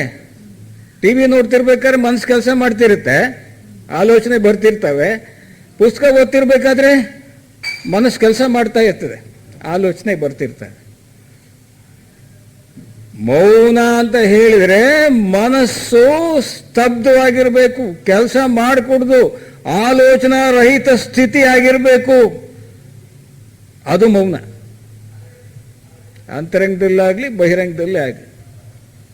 ಆದ್ದರಿಂದ ಟಿ ವಿ, ರೇಡಿಯೋ ಕೇಳೋದು, ಪುಸ್ತಕ ಓದೋದು ಇವ್ಯಾವ ಮಾಡಿಕೊಡ್ದು ಆ ಟೈಮ್ನಲ್ಲಿ ಮೌನವನ್ನು ಆಚರಿಸ್ಬೇಕಾದ್ರೆ. ಅದ್ರ ಜೊತೆಗೆ ಈಗ ಊಟ ಮಾಡ್ತೀವಿ, ಊಟ ಮಾಡಬೇಕಾದ್ರೆ ಈಗ ಒಂದು ದಿವಸದ ಮೌನ, ತಿಂಗಳಿಗೊಂದ್ಸತಿ ಒಂದು ದಿವಸದ ಮೌನಪ್ಪ, ಅದನ್ನ ಆಚರಿಸ್ಬೇಕಾದ್ರೆ 1 ಗಂಟೆದು ಅರ್ಧ ಗಂಟೆದು ಅಷ್ಟು ಪ್ರಾಬ್ಲಮ್ ಆಗೋದಿಲ್ಲ. ಮುಂದೆ ಅದು ತಿಂಗಳಿಗೆ 1 ದಿವಸ, ತಿರುಗಿ ಆಮೇಲೆ ವಾರಕ್ಕೆ 1 ದಿವಸ ಪೂರ್ತಿ ಮೌನ ಸ್ಥಿತಿಯಲ್ಲಿರಬೇಕು. ಭಾಳ ಜನ ಇರೋದ್ರಿಂದ ರಿಟೈರ್ ಆಗಿರ್ತಾರಲ್ಲ, ಮೊದಲು ಈ ಕೆಲಸ ಮಾಡಿದರೆ ಅದು ಪವಿತ್ರವಾಗಿರ್ತಕ್ಕಂಥ ಕೆಲಸ, ಯಾವಾಗ ಬೇಕಾದ್ರೂ ಮಾಡ್ಬೋದು. ಆಫೀಸ್ಗೆ ಹೋಗಿ ಬರೋರು ಅವ್ರಿಗೆ ಯಾವಾಗ ಬೇಕೋ ಅವಾಗ ಮಾಡ್ಬೋದು ಆ ಮೌನಾಚರಣೆ. ಗಾಂಧೀಜಿಯವರು ವಾರಕ್ಕೆ 1 ದಿವಸ ಪೂರ್ತಿ ಮೌನವಾಗಿರ್ತಿದ್ರು, ವಾರಕ್ಕೆ 1 ದಿವಸ ಪೂರ್ತಿ ಮೌನವಾಗಿರ್ತಾ ಇದ್ರು. ಹಿಂದಿನ ಋಷಿಗಳು ಬಿಡಿ, ಯಾವಾಗಂದ್ರೆ ಆವಾಗಲೇ ಮೌನ ಸ್ಥಿತಿಯಲ್ಲಿ ಇರ್ತಾ ಇದ್ರು. ಈ ಮೌನ ಸ್ಥಿತಿಯಲ್ಲಿ ಇಲ್ಲದೆ ಹೋದ್ರೆ ಏನಾಗುತ್ತೆ, ಅದು ನಮ್ಮಲ್ಲಿ ಅಂತರಂಗದಲ್ಲಿ ಒಂದು ಕ್ಷೋಭೆಯನ್ನು, ಯಾವಾಗಲೂ ಕೂಡ ತುಮುಲ, ಕಾನ್ಫ್ಲಿಕ್ಟ್ ಅಂತ ಹೇಳ್ತೀವಲ್ಲ, ಯಾವಾಗಲೂ ಘರ್ಷಣೆ ಉಂಟಾಗ್ತಾ ಇರುತ್ತೆ. ಆ ಮೌನವನ್ನು ಆಚರಿಸದೆ ಹೋದರೆ ಯಾವಾಗಲೂ ಕೂಡ ಅಂತರಂಗದಲ್ಲಿ ತುಮುಲ, ಗದ್ದಲ ಇದ್ದೇ ಇರುತ್ತೆ. ಮೈಂಡ್ ಆಲ್ವೇಸ್ ಚಾಟರ್ಸ್, ಮನಸ್ಸು ಏನಾಗುತ್ತೆ ಯಾವಾಗಲೂ ಗೊಣಗುಡ್ತಾ ಇರುತ್ತಂತೆ. ಅದನ್ನು ಯಾರಾದರೂ ನೋಡ್ಕೊಂಡಿದ್ದೀರಾ? ಬರೀ ಆಧ್ಯಾತ್ಮ ವಿಚಾರ ಕೇಳೋದು ಮಾಡೋದು ಅವೆಲ್ಲ ನಥಿಂಗ್, ಪ್ರಯೋಜನವಿಲ್ಲ. ಎಷ್ಟು ಓದಿದ್ರು, 1,000 ಅಲ್ಲ 10,000 ಪುಸ್ತಕ ಓದಿದ್ರು ಅಷ್ಟೇ, 10,000 ಲೆಕ್ಚರ್ ಕೇಳಿದ್ರು ಅಷ್ಟೇ. ಆಚರಣೆ ಬಹಳ ಮುಖ್ಯವಾಗಿರ್ತಕ್ಕಂಥದ್ದು. ಅದಕ್ಕೆ ನಾವು ಈವನ್ ನಮ್ಮ ಮಕ್ಕಳು, ಮೊಮ್ಮಕ್ಕಳು ಅಥವಾ ಇನ್ನೇನಾದ್ರೂ ಈಗ 1 ದಿವಸ ಮೌನವನ್ನು ಆಚರಣೆ ಮಾಡ್ತೀವಿ ಅಂತ ಅಂದಾಗ, ಈಗ ಊಟ ತಿಂಡಿ ಇವೆಲ್ಲ ಬೇಕಾಗುತ್ತಲ್ಲ, ಆ ಊಟ ತಿಂಡಿ ಬೇಕಾದಾಗ 1 ದಿವಸ ಮೌನ ಆಚರಣೆಯಲ್ಲಿ ಆವಾಗ ಹೆಂಡ್ತಿ ಅಥವಾ ಇನ್ಯಾರೋ ಮಕ್ಕಳು ಇನ್ಯಾರಾದರೂ ಇತ್ತಂದರೆ, ನನಗೆ ಬೇಡ ಸಾಕು, ಅದನ್ನಾಕು ಇದನ್ನಾಕು, ಅದು ಮಾಡಿಕೊಡ್ದು, ಯಾವುದು ಮಾಡಿಕೊಡ್ದು. ಆಮೇಲೆ ಎಲ್ಲ ವಯಸ್ಸಾದವರು ಜಾಸ್ತಿ ಇರೋದ್ರಿಂದ ಮೊಮ್ಮಕ್ಕಳು ಬರ್ತಾರೆ ಅಂತ ಸಮಜ್ಞೆ ಮಾಡ್ತೀವಿ, ಮಾಡಿಕೊಡ್ದು. ಆ ಫೋನ್ ಕಾಲ್ ಬರುತ್ತೆ, ಹೋಗಿ ತಕ್ಷಣ ಹಲೋ ಮಾಡಿಕೊಡ್ದು. ಸುಮ್ಮನೆ ಸಮಜ್ಞೆ ಕೂಡ ಮಾಡಿಕೊಡ್ದು, ಫೋನ್ ಕಾಲ್ ಅಟೆಂಡ್ ಮಾಡಿಕೊಡ್ದು, ಈಗ ಯಾವುದು ಅಷ್ಟೇನೆ. ಆಮೇಲೆ ಮೊದಲು ಏನು ಮಾಡಬೇಕು, ಮೊಬೈಲು ಸ್ವಿಚ್ ಆಫ್ ಮಾಡಬೇಕು. ಸ್ವಿಚ್ ಆಫ್ ಮಾಡಬೇಕು. ಬಲು ಆ ಟಿವಿ, ಮೊಬೈಲ್ ಎಲ್ಲಿಗೆ ಬಂದಿದ್ದೀವಿ. ಆದರೂ ಕೂಡ ಕಾಂಟ್ಯಾಕ್ಟ್ ಇಟ್ಕೊಂಡಿದ್ದೀವಿ ನೋಡಿ. ಎಲ್ಲಿ ಆ ಮನೆಗಳದ್ದು ಅಥವಾ ಸ್ನೇಹಿತರದ್ದು ಕಾಂಟ್ಯಾಕ್ಟ್ ಇಟ್ಕೊಂಡಿದ್ದೀವಿ ಎಲ್ಲ. ಆ ಮೊಬೈಲ್ ನೋಡಿ ಏನು ಮಾಡ್ತೀವಿ ನಾವು, ಬುಡ ಕೊಯ್ದಲೆ ಕೊಂಬೆ ಕೊಯ್ತಾ ಇದ್ದೀವಿ ಅಷ್ಟೇನೆ. ತಿರ್ಗಿ ಚಿಗುರ್ಕೊಳ್ಳುತ್ತೆ ಅದು ಒಂದು ಸ್ವಲ್ಪ ದಿವಸ ಆದಮೇಲೆ. ಎಷ್ಟು ಸತಿ ಕೊಂಬೆ ಕೊಯ್ಲಿ, ಎಷ್ಟು ಸತಿ ಎಲೆ ಕೊಯ್ಲಿ, ಏನೂ ಆಗೋದಿಲ್ಲ. ಬುಡಕ್ಕೆ ಕೈ ಹಾಕ್ಬೇಕು ನಾವು. ಬುಡಕ್ಕೆ ಕೈ ಹಾಕಬೇಕಾದ್ರೆ ಮೊದಲು ಇಲ್ಲಿ ಬುಡಕ್ಕೆ ಕೈ ಹಾಕ್ಬೇಕಾದ್ರೆ ಮೊದಲು ಮೊಬೈಲ್ ಸ್ವಿಚ್ ಆಫ್ ಮಾಡಬೇಕು. ಯಾಕೆಂದರೆ ಅದು ಕಾಂಟ್ಯಾಕ್ಟ್ ಇಡುತ್ತಲ್ಲ. ಬಹಳ ಪ್ರಾಕ್ಟಿಕಲ್ ಆಗಿ ನಾವು ತಿಳ್ಕೊಳ್ಬೇಕಾಗಿರ್ತಕ್ಕಂತಹ ಅತ್ಯವಶ್ಯಕವಾದ ವಿಚಾರಗಳಿವು. ಸ್ಪಷ್ಟವಾಗಿ ತಿಳ್ಕೊಳ್ಬೇಕು ನಾವು. ಮೊದಲು ಈ ಕೆಲಸ ಮಾಡಬೇಕು. ಇಲ್ಲ ಅಂತ ಅಂದರೆ ಸಾಧ್ಯವಾಗೋದಿಲ್ಲ. ಮೊದಲು ಅರ್ಧ ಗಂಟೆ ದಿವಸಕ್ಕೆ, ಆಮೇಲೆ ಬರ್ತಾ ಬರ್ತಾ ನಮಗೆ ಬೇಕಾದಾಗ 1 ಗಂಟೆ ಅದು ಏನೋ ಮೌನವಾಗಿರ್ಬೋದು ದಿವಸಕ್ಕೆ. ಹಾಗೆ ಮಾಡ್ತಾ ಮಾಡ್ತಾ ವಾರಕ್ಕೆ ತಿಂಗಳಿಗೆ ಒಂದ್ಸತಿ ಪೂರ್ತಿ ಮೌನವಾಗಿದ್ಬಿಡೋಣ. ಯಾವತ್ತೂ ಮೌನವಾಗಿರೋ ಚೆನ್ನಾಗಿರುತ್ತೆ ಅಂತ ಹೇಳಿದ್ರೆ, ಈ ಹುಣ್ಣಿಮೆ ದಿವಸ ಇರುತ್ತಲ್ಲ, ಹುಣ್ಣಿಮೆ ದಿವಸ ಮೌನವಾಗಿದ್ದರೆ ಅದರಲ್ಲಿ ಈ ವೈಬ್ರೇಷನ್ಸ್ ಜಾಸ್ತಿ ಬರ್ತಾ ಇರುತ್ತೆ. ಆವಾಗ ನಾವಿಗೆ ಏನು ಇದನ್ನು ಏನು ಧ್ಯಾನ ಇತ್ಯಾದಿ ಮಾಡ್ತೀವಲ್ಲ, ಅದು ಭಾಳ ಫಲಕಾರಿಯಾಗುತ್ತೆ. ಆ ಹುಣ್ಣಿಮೆ ದಿವಸ ಅಟ್ರಾಕ್ಷನ್ಸ್ ಜಾಸ್ತಿ. ಬೇರೆ ಬರ್ತಾ ಬರ್ತಾ ಏನಾಗುತ್ತೆ, ಅಮಾವಾಸ್ಯೆ ದಿವಸ ನಮ್ಮಲ್ಲಿರ್ತಕ್ಕಂಥ ಶಕ್ತಿ ಎಲ್ಲ ವೇವಾಗ್ತಾ ಇರುತ್ತೆ. ಇದು ಕಂಡುಕೊಂಡಿದ್ದೀವ ನಾವು. ಮತ್ತು ಸುಮ್ಮನೆ 1000 ಲೆಕ್ಚರ್ ಕೇಳಿದ್ರು ಬರೋದಿಲ್ಲ. ಇದು ಬಹಳ ಮುಖ್ಯವಾಗಿರ್ತಕ್ಕಂಥದ್ದು. ಅದು ಎಕ್ಸಾಸ್ಟ್ ಆಗೋಗ್ಬಿಡುತ್ತೆ ಯಾವತ್ತೋ ಅಮಾವಾಸ್ಯೆ ದಿವಸ. ಆ ಹುಣ್ಣಿಮೆ ದಿವಸ ಜಾಸ್ತಿ ಎನರ್ಜಿ, ಶಕ್ತಿ ಬರ್ತಾ ಇರುತ್ತೆ, ಕಾಸ್ಮಿಕ್ ಎನರ್ಜಿ. ಅದು ಬರ್ತಾ ಇರಬೇಕಾದ್ರೆ ನಾವು ಅದನ್ನು ಇಡೀ ಪ್ರತಿಯೊಂದು ಜೀವಕೋಶಕ್ಕೆ ಒದಗಿಸ್ಬೇಕು ಅಂತ ಹೇಳಿದ್ರೆ ನಮ್ಮಲ್ಲಿ ಹಿಡಿದಿಟ್ಕೋಬೇಕು ಆ ಒಂದು ಚೈತನ್ಯವನ್ನು, ಶಕ್ತಿಯನ್ನು, ಆ ವಿಶ್ವಶಕ್ತಿಯನ್ನು. ಇಟ್ಕೋಬೇಕಾದ್ರೆ ನಾವು ಮೌನ ಸ್ಥಿತಿಯಲ್ಲಿರಬೇಕು. ಮೌನ ಸ್ಥಿತಿಯಲ್ಲಿದ್ದರೆ ಮಾತ್ರ ಅದು ಸಾಧ್ಯವಾಗುತ್ತೆ. ಹೀಗೆ ಪ್ರಾರಂಭದಲ್ಲಿ ಅರ್ಧ ಗಂಟೆ, ಆಮೇಲೆ 1 ಗಂಟೆ, ಈ ರೀತಿ ಮಾಡ್ತಾ ತಿಂಗಳಿಗೆ 1 ದಿವಸ ಪೂರ್ತಿ, ಆಲ್ ದಿ 24 ಅವರ್ಸ್. ಆಮೇಲೆ ವಾರಕ್ಕೊಂದ್ಸಲ ಮೌನ ಆಚರಿಸ್ಬೇಕು. ಈ ಸ್ಥಿತಿಗೆ ಬರಬೇಕು. ವರ್ಷಗಟ್ಟಲೆ ಆಗ್ಬೋದು, 1 ವರ್ಷ ಆಗ್ಬೋದು ಆ ಪ್ರತಿ ವಾರಕ್ಕೆ ಅದೊಂದೊಂದು ದಿವಸ ಆಚರಣೆ ಮಾಡೋದಕ್ಕೆ ಆಗಲಿ. ಆದರೆ right from today you must do it. ಇವತ್ತಿನಿಂದಲೇ ನಾವು ಪ್ರಾರಂಭ ಮಾಡಬೇಕು. ಇಲ್ಲ ಅಂತ ಅಂದರೆ ಅದು ಸರಿ ಹೋಗೋದಿಲ್ಲ. ಆ ಈ ಮೌನ ಸ್ಥಿತಿಗೆ ಹೋಗದೇ ಇದ್ದರೆ ನಮಗೆ ಆಧ್ಯಾತ್ಮದ ಒಂದು ಸಾಧನೆ ಮುಂದುವರಿಯೋಲ್ಲ. ನಾವು ಅಂತರಂಗದಲ್ಲಿ ಕ್ಷೋಭೆ ಸದಾ ಇರುತ್ತೆ, ಯಾವಾಗಲೂ ಕೂಡ ತಳಮಳ ಇರ್ತದೆ, ಭಯ ಇರ್ತದೆ. ಆ ಭಯ ಅಂತಕ್ಕಂಥದ್ದೇ it's a root cause for all this mischief. ಆ ಭಯವೇ ವ್ಯಕ್ತಿಯಲ್ಲಿ ಇಲ್ಲ ಅಂತ ಹೇಳಿದರೆ ಅವನು ಹೇಗಿರ್ತಾನೆ? ಸದಾ ಪ್ರಸನ್ನಾಗಿರ್ತಾನೆ. ಅವನಿಗೆ ಆ ಭಯ ಇದ್ದಾಗ ಅವನಿಗೆ ತೃಪ್ತಿ ಇರೋಲ್ಲ, ಸಮಾಧಾನ ಇರೋಲ್ಲ. ಭಯ ಇಲ್ಲದೆ ಇದ್ದಾಗ ಅವನಿಗೆ ಸಮಾಧಾನ, ತೃಪ್ತಿ ಎಲ್ಲ ಬರುತ್ತೆ. ಇದನ್ನೆಲ್ಲ ನಾವು ಸ್ವಂತ ಕಂಡ್ಕೋಬೇಕೀಗ. ನಾವು ಆಚರಣೆಗೆ ತಂದಾಗ ಮಾತ್ರ, ನದಿಯಲ್ಲಿ ಧುಮುಕಿದಾಗ ಮಾತ್ರ ಈಜು ಬರೋಕ್ಕೆ ಸಾಧ್ಯ. ಹೊರಗಡೆ 1000 ಪುಸ್ತಕ ಈಜು ಬರೋದು ಹೇಗೆ ಹೊಡಿಬೇಕು, ಹಾಗೆ ಹೀಗೆ ಕೈಗಳೆಲ್ಲ ಆಡಿಸೋದು, ಕಾಲುಗಳೆಲ್ಲ ಆಡಿಸೋದು, ಹಂಗೆ ಮಾಡೋದು, ಹಿಂಗೆ ಮಾಡೋದು, 1000 ಪುಸ್ತಕ ಓದಿದ್ರು ಈಜು ಬರುತ್ತೋ? ಅದು ಥಿಯರಿ ಆಯಿತು, ಪಂಡಿತನ ಕೆಲಸ ಅದು. ಆದರೆ ಈಜು ಬರಬೇಕಾದ್ರೆ ಧುಮುಕಬೇಕು. ನದಿಯಲ್ಲಿ ಧುಮುಕಿದಾಗ, ನೀರಿನಲ್ಲಿ ಧುಮುಕಿದಾಗ, ಅದನ್ನ ಅಭ್ಯಾಸ ಮಾಡಲು ಪ್ರಾರಂಭಿಸಿದಾಗ ಮಾತ್ರ ಅದು ಸಾಧ್ಯವಾಗುತ್ತೆ. ಇಲ್ಲ ಅಂದರೆ ಆಗೋದಿಲ್ಲ. ಆದ್ದರಿಂದ ನಾವು ಅದನ್ನೆಲ್ಲ ಅನುಭವಿಸ್ಬೇಕು. ಆಮೇಲೆ ಎರಡನೇದಾಗಿ ಏನಪ್ಪ ಅಂತ ಹೇಳಿದರೆ, ಈಗ ಸಾಮಾನ್ಯ ಥಿಯಾಸಫಿಸ್ಟ್ ಎಲ್ಲ ಮದ್ಯಪಾನ ಮಾಡೋದಿಲ್ಲ, ಆಮೇಲೆ ಹಶೀಶ್, ಹೆರಾಯಿನ್ನು ಇತ್ಯಾದಿ ಮತ್ತು ಬರ್ತಕ್ಕಂತಹ ವಸ್ತುಗಳನ್ನು ಉಪಯೋಗ ಮಾಡೋದಿಲ್ಲ.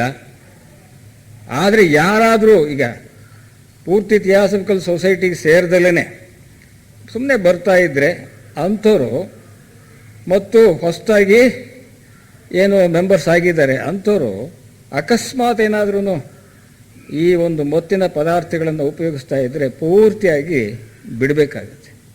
ಮದ್ಯಪಾನ ಆಗ್ಬೋದು, ಬೀಡಿ, ಸಿಗರೇಟು ಅಥವಾ ಇನ್ನೇವು ಹುಡುಗರು ಉಪಯೋಗಿಸ್ತಾರಲ್ಲ, ಹಶೀಶು, ಹೆರಾಯಿನ್ನು, ಆಮೇಲೆ ಸ್ಟಿರಾಯ್ಡು ಅವು ಇವೆಲ್ಲ ಉಪಯೋಗಿಸ್ತಾರಲ್ಲ. ಯಾಕೆಂದರೆ ಮೌನವಾಗಿ ಇಡುತ್ತೆ ಸ್ವಲ್ಪ ಹೊತ್ತದು. ಮತ್ತು ಅಮಲು ಬರುತ್ತೆ, ಅದು ಈ ರೀತಿ ಇರುತ್ತೆ. ಅದೊಂದು ಸ್ವಲ್ಪ ಚೆನ್ನಾಗಿರುತ್ತೆ. ಹಿಂದೆಲ್ಲ ಸಾಧುಗಳೆಲ್ಲ ಏನು ಮಾಡ್ತಿದ್ರು, ಭಂಗಿ ಎಳೆಯೋರು, ಭಂಗಿಸೋದವರು, ಅದರಲ್ಲೇ ಆನಂದ ಪಡ್ತಿದ್ರು. ಅದರಿಂದ ಅನೇಕ ದೃಶ್ಯಗಳು ಕಾಣಿಸೋ ಅವರಿಗೆ. ಹಿಂದಿನ ಸಾಧುಗಳು ಈಗಲೂ ಕೂಡ ಅಲ್ಲಲ್ಲಿ ಇರ್ತಾರೆ ನೋಡಿ, ಎಲ್ಲ ಭಂಗಿಸಿರ್ತಿರ್ತಾರೆ. ಅವ್ರು ಯಾರು ಹೇಳ್ಕೊಟ್ರು, ಏನು ಕಥೆನು. ಆಗ ಹಂಗೆ ಮಾಡಿದ್ರೆ ಏನಾಗುತ್ತೆ ಗೊತ್ತಾ, ಈ ಮದ್ಯಪಾನ ಮಾಡೋರಿಗೆ, ಮತ್ತಿನ ವಸ್ತುಗಳನ್ನು ಉಪಯೋಗಿಸೋರಿಗೆ ಏನು ಆಮ್ಲ ಏರುತ್ತೆ, ಅದು ಎಲ್ಲಿ ಕರ್ಕೊಂಡು ಹೋಗುತ್ತಪ್ಪ ಅಂತ ಹೇಳಿದರೆ, ಯಾರು ಇವನ್ನು ಉಪಯೋಗಿಸ್ತಾರೋ ಮದ್ಯಪಾನಾದಿಗಳನ್ನು, ಅವರ ಮಧ್ಯದ ಮೆದುಳು ಕೆಲಸ ಮಾಡೋದಿಲ್ಲ. ಈಗ ನೋಡಿ, ಈಗ ಸೆರೆಬ್ರಮ್, ಸೆರೆಬೆಲ್ಲಮ್ ಮತ್ತು ಮಿಡುಲ್ ಆಬ್ಲಾಂಗೇಟ್ ಅಂತ ಹೇಳ್ತಾರೆ. ಆ ಒಂದು ಬ್ರೈನ್ ಏನಿರ್ತದೆ, ಮೆದುಳು, ಅದು 3 ಭಾಗ ಮಾಡಿದ್ದಾರೆ. ಏನು ದೊಡ್ಡ ಮೆದುಳು, ಅದರಲ್ಲಿ 2 ಭಾಗ ಇರುತ್ತೆ. ಒಂದು ಲೌಕಿಕದ್ದು, ಇನ್ನೊಂದು ಆಧ್ಯಾತ್ಮದ ಭಾಗ ಇರುತ್ತೆ. 2 ಭಾಗ ಇರುತ್ತೆ. ಆ ದೊಡ್ಡದು ಏನು ಮೆದುಳಿದೆ ಅದು ಪ್ರಾಣಿಗಳಿಗೆ ಇರೋದಿಲ್ಲ, ಮನುಷ್ಯನಿಗೆ ಇರುತ್ತೆ. ಆ ಕಾಸಲ್ ಬಾಡಿ, ಕಾರಣ ಶರೀರ ಯಾರಲ್ಲಿ ಹುಟ್ಟಿರುತ್ತೋ, ಪ್ರಾಣಿಗಳಿಗೆ ಹುಟ್ಟಿರೋಲ್ಲ ಕಾರಣ ಶರೀರ. ಆ ಕಾರಣ ಶರೀರ ಇರೋದ್ರಿಂದ ನಾವು ಅನೇಕ ಜನ್ಮಗಳ ಸಂಸ್ಕಾರ ಅದರಲ್ಲೆಲ್ಲ ತುಂಬ್ಕೊಂಡ್ಬಿಟ್ಟಿದ್ದೀವಿ ಆಲೋಚನೆಗಳ ರೂಪದಲ್ಲಿ. ಬಂಡಲ್ ಆಫ್ ಥಾಟ್ಸ್ ಅದು ಆ ಕಾಸಲ್ ಬಾಡಿ ಅಥವಾ ಕಾರಣ ಶರೀರ ಇರ್ತಕ್ಕಂಥವರಲ್ಲಿ ನೋಡಿ ಆ ದೊಡ್ಡ ಮೆದುಳು ಇರುತ್ತೆ, ಅಂದರೆ ಸೆರೆಬ್ರಮ್ ಅಂತಕ್ಕಂಥದ್ದು. ಪ್ರಾಣಿಗಳಲ್ಲಿ ಇರೋದಿಲ್ಲ, ಇನ್ನೂ ಡೆವಲಪೇ ಆಗಿರೋದಿಲ್ಲ. ನಿಯೋ ಕಾರ್ಟೆಕ್ಸ್ ಅಂತ ಕರೀತಾರೆ ಅದಕ್ಕೆ. ಅದು ದೊಡ್ಡ ಮೆದುಳು. ಆಮೇಲೆ ಮಧ್ಯದ ಮೆದುಳು. ಆ ಮಧ್ಯದ ಮೆದುಳಿನಲ್ಲಿ ಏನಿದೆ, ಈಗ ಹೈಪೋಥ್ಯಾಲಮಸ್ ಇತ್ಯಾದಿ ಇವೆಲ್ಲ ಕೆಲವು ಇರ್ತಾವಲ್ಲ ಲಿಕ್ವಿಡ್ಸು. ನಾವು ಏನೋ ಮತ್ತಿನ ವಸ್ತುಗಳನ್ನು ಸೇವನೆ ಮಾಡ್ತೀವಿ, ಸೀದಾ ಅಲ್ಲಿಗೆ ಹೋಗ್ತವೆ. ಆ ಮಧ್ಯದ ಮೆದುಳು ಏನು ಕೆಲಸ ಮಾಡುತ್ತೆ ಅಂತ ಹೇಳಿದರೆ, ನಮ್ಮ ಇಡೀ ಒಂದು ದೇಹವನ್ನು ಸಮತೋಲನದಲ್ಲಿ ಇಟ್ಟಿರುತ್ತೆ. ಆ ಮಧ್ಯದ ಮೆದುಳು ಕೆಲಸ ಮಾಡದೇ ಇದ್ರೆ ಆ ಇವನು ಕುಡ್ದೋನ್ಗೆ ಅವನಿಗೆ 100 ಅಡಿ ಅಗಲ ಇರ್ತಕ್ಕಂಥ ರಸ್ತೆ ಕೂಡ ಸಾಕಾಗೋದಿಲ್ಲ. ಅವನಿಗೆ ಸಾಕಾಗುತ್ತಾ? ಹಂಗೆ ಹೋಗ್ತಿರ್ತಾನೆ. ಯಾಕೆಂದರೆ ಅವನ ಬಾಡಿ ಬ್ಯಾಲೆನ್ಸ್ನಲ್ಲೇ ಇರೋದಿಲ್ಲ. ಕಾರಣ ಮಧ್ಯದ ಮೆದುಳಿಗೆ ಅಫೆಕ್ಟ್ ಆಗಿರುತ್ತೆ. ಅಂದರೆ ಮಧ್ಯದ ಮೆದುಳಿಗೆ ಈ ಮಾದಕ ವಸ್ತುಗಳು ಅಫೆಕ್ಟ್ ಮಾಡ್ತವೆ, ಪರಿಣಾಮ ಬೀರ್ತವೆ. ಆ ಮಧ್ಯದ ಮೆದುಳು ಇಡೀ ದೇಹದ ಸಮತೋಲನವನ್ನು ಕಳ್ಕೊಳ್ಳಂಗೆ ಮಾಡುತ್ತೆ ಆ ಮಾದಕ ವಸ್ತುಗಳನ್ನು ಸೇವಿಸಿದವ್ರಿಗೆ. ಅದಕ್ಕೆ ತಾನೇ ಅವರು ನೆಟ್ಟಿಗೆ ನಿಂತ್ಕೊಳ್ಳೋಕ್ಕಾಗೋದೇ ಇಲ್ಲ ಅವರಿಗೆ. ಕಾರಣ ಮಧ್ಯದ ಮೆದುಳು ಅದು ಅಫೆಕ್ಟ್ ಆಗಿರುತ್ತೆ ಅದಕ್ಕೆ. ಅದು ದೊಡ್ಡ ಒಂದಿದು. ಇನ್ನು ಆ ಪಾರ್ಕ್ನಲ್ಲಿ ಹೀಗೆ ಹೋಗ್ತಾ ಇರಬೇಕಾದ್ರೆ ಹೋದಾಗ ಒಬ್ಬನು ಚೆನ್ನಾಗಿ ಕುಡಿದು ಬಿಟ್ಟಿದ್ದಾನೆ. ಆ ಕುಡಿದು ಅವನ ಮೇಲಕ್ಕೆ ಎದ್ದೇಳೋಕ್ಕೂ ಆಗಲ್ಲ, ಅದು ಮಲ್ಕೊಳ್ಳೋಕ್ಕೂ ಆಗಲ್ಲ, ಆ ಥರ ಕುಡಿದು ಬಿಟ್ಟಿದ್ದಾನೆ. ಅವನ ಜೊತೆಗೆ ಇಬ್ಬರು ಸ್ನೇಹಿತರು ಬಂದರು. ಅವರು ಅದೇನೆ ನೋಡಿಬಿಟ್ಟು, ನೋಡು ಹೀಗೆಲ್ಲ ಜಾಸ್ತಿ ಕುಡಿದ್ರೆ ಯಾರೋ ನೋಡ್ತಾರೆ ನಿನ್ನ. ಇದೊಂದು ತಿಳ್ಕೊ, ನಮಗೆ ನಾವೇ ದಿಕ್ಕಣೆಯ, ನಮಗೆ ನಾವೇ ದಿಕ್ಕು. ಅದರಿಂದ ಜಾಸ್ತಿ ಕುಡಿಯೋಕ್ಕೆ ಹೋಗ್ಬೇಡ. ಅಂದರೆ ನಮಗೆ ಸ್ವಲ್ಪ ಕುಡಿಯಂತೆ, ಸ್ವಲ್ಪ ಆಗಲಿ ಜಾಸ್ತಿ ಆಗಲಿ, ಕುಡಿದ್ರೆ ಆ ಮಧ್ಯದ ಮೆದುಳಿಗೆ ಎಫೆಕ್ಟ್ ಆಗಿ ಆ ಬಾಡಿ ಬ್ಯಾಲೆನ್ಸೇ ತಪ್ಪು ಹೋಗುತ್ತೆ. This is A scientific reason. ಅವ್ನು ನೆಟ್ಟಿಗೆ ನಿಂತ್ಕೊಳ್ಳೋಕೆ ಆಗೋದಿಲ್ಲ. ಆಮೇಲೆ ಕೆಲವರು ಮಾಂಸ ತಿಂತಾರೆ. ಆ ಮಾಂಸ ತಿಂದಾಗ ಏನಾಗುತ್ತೆ, ಈ ಕುರಿದು, ಮೇಕೆದೋ, ಕೋಳಿದು ಮಾಂಸ ತಿಂತಾರೆ. ಅವನ ಕಟ್ಗೆ ಏನು ಮಾಡ್ತಾನೆ, ಆ ಕುರಿನೋ ಮೇಕೆನೋ ಕಡಿತಾನೆ. ಆ ಕಡ್ದಾಗ ನೀವೆಲ್ಲಾದರೂ ಹತ್ರ ಇದ್ದರೆ ನಿಮ್ಗೆ ಒಳ್ಳೇದಾಗೋದಿಲ್ಲ. ಆದರೆ ಅವನಿಗೇನು ಆಗಲ್ಲ ಅಂತಲ್ಲ, ಕೊನೆಗೆ ಅವನು ಆ ಪ್ರಾಣಿ ಹಿಂಸೆ ಮಾಡಿದವನು ಆ ಪ್ರಾಣಿಯೇ ಆಗ್ತಾನೆ. ಕೊನೆಗೆ ಆ ದುಃಖದಿಂದ ನರಳಾಡಿ ಹೋಗ್ತಾನೆ, ಅವನು ನರಳಾಡಿ ಹೋಗ್ತಾನೆ. ಇವೆಲ್ಲ ಬುದ್ಧ ಎಕ್ಸ್ಪರಿಮೆಂಟ್ ಮಾಡಿ ಎಲ್ಲ ಪ್ರತಿಯೊಂದು ಹೇಳಿದ. ಅವೆಲ್ಲ ಈಗ ಕಥೆಗಳು ಹೇಳೋಕ್ಕಾಗೋದಿಲ್ಲ. ಇಲ್ಲಿ ಬಹಳ ಮುಖ್ಯವಾಗಿರೋದು, ಏನಾದ್ರೂ ಒಂದು ಪ್ರಾಣಿಯನ್ನು ಬಲಿ ತಗೊಂಡಾಗ, ಹಿಂಸೆ ಮಾಡಿದಾಗ ಆ ತತ್ಕ್ಷಣದಲ್ಲಿ ಆ ಪ್ರಾಣಿ ಕಡಿದಾಗ, ಆ ಪ್ರಾಣಿನ ಯಾವುದು ಕುರಿನೋ ಮೇಕೆನೋ ಕಡಿದ ತಕ್ಷಣವೇ ತನ್ನ ದೇಹದಿಂದ 9,000 ಜೀವಕೋಶಗಳು ಹೊರಚೆಲ್ತವೆ. 9,000 ಜೀವಕೋಶಗಳು ಹೊರಚೆಲ್ತವೆ.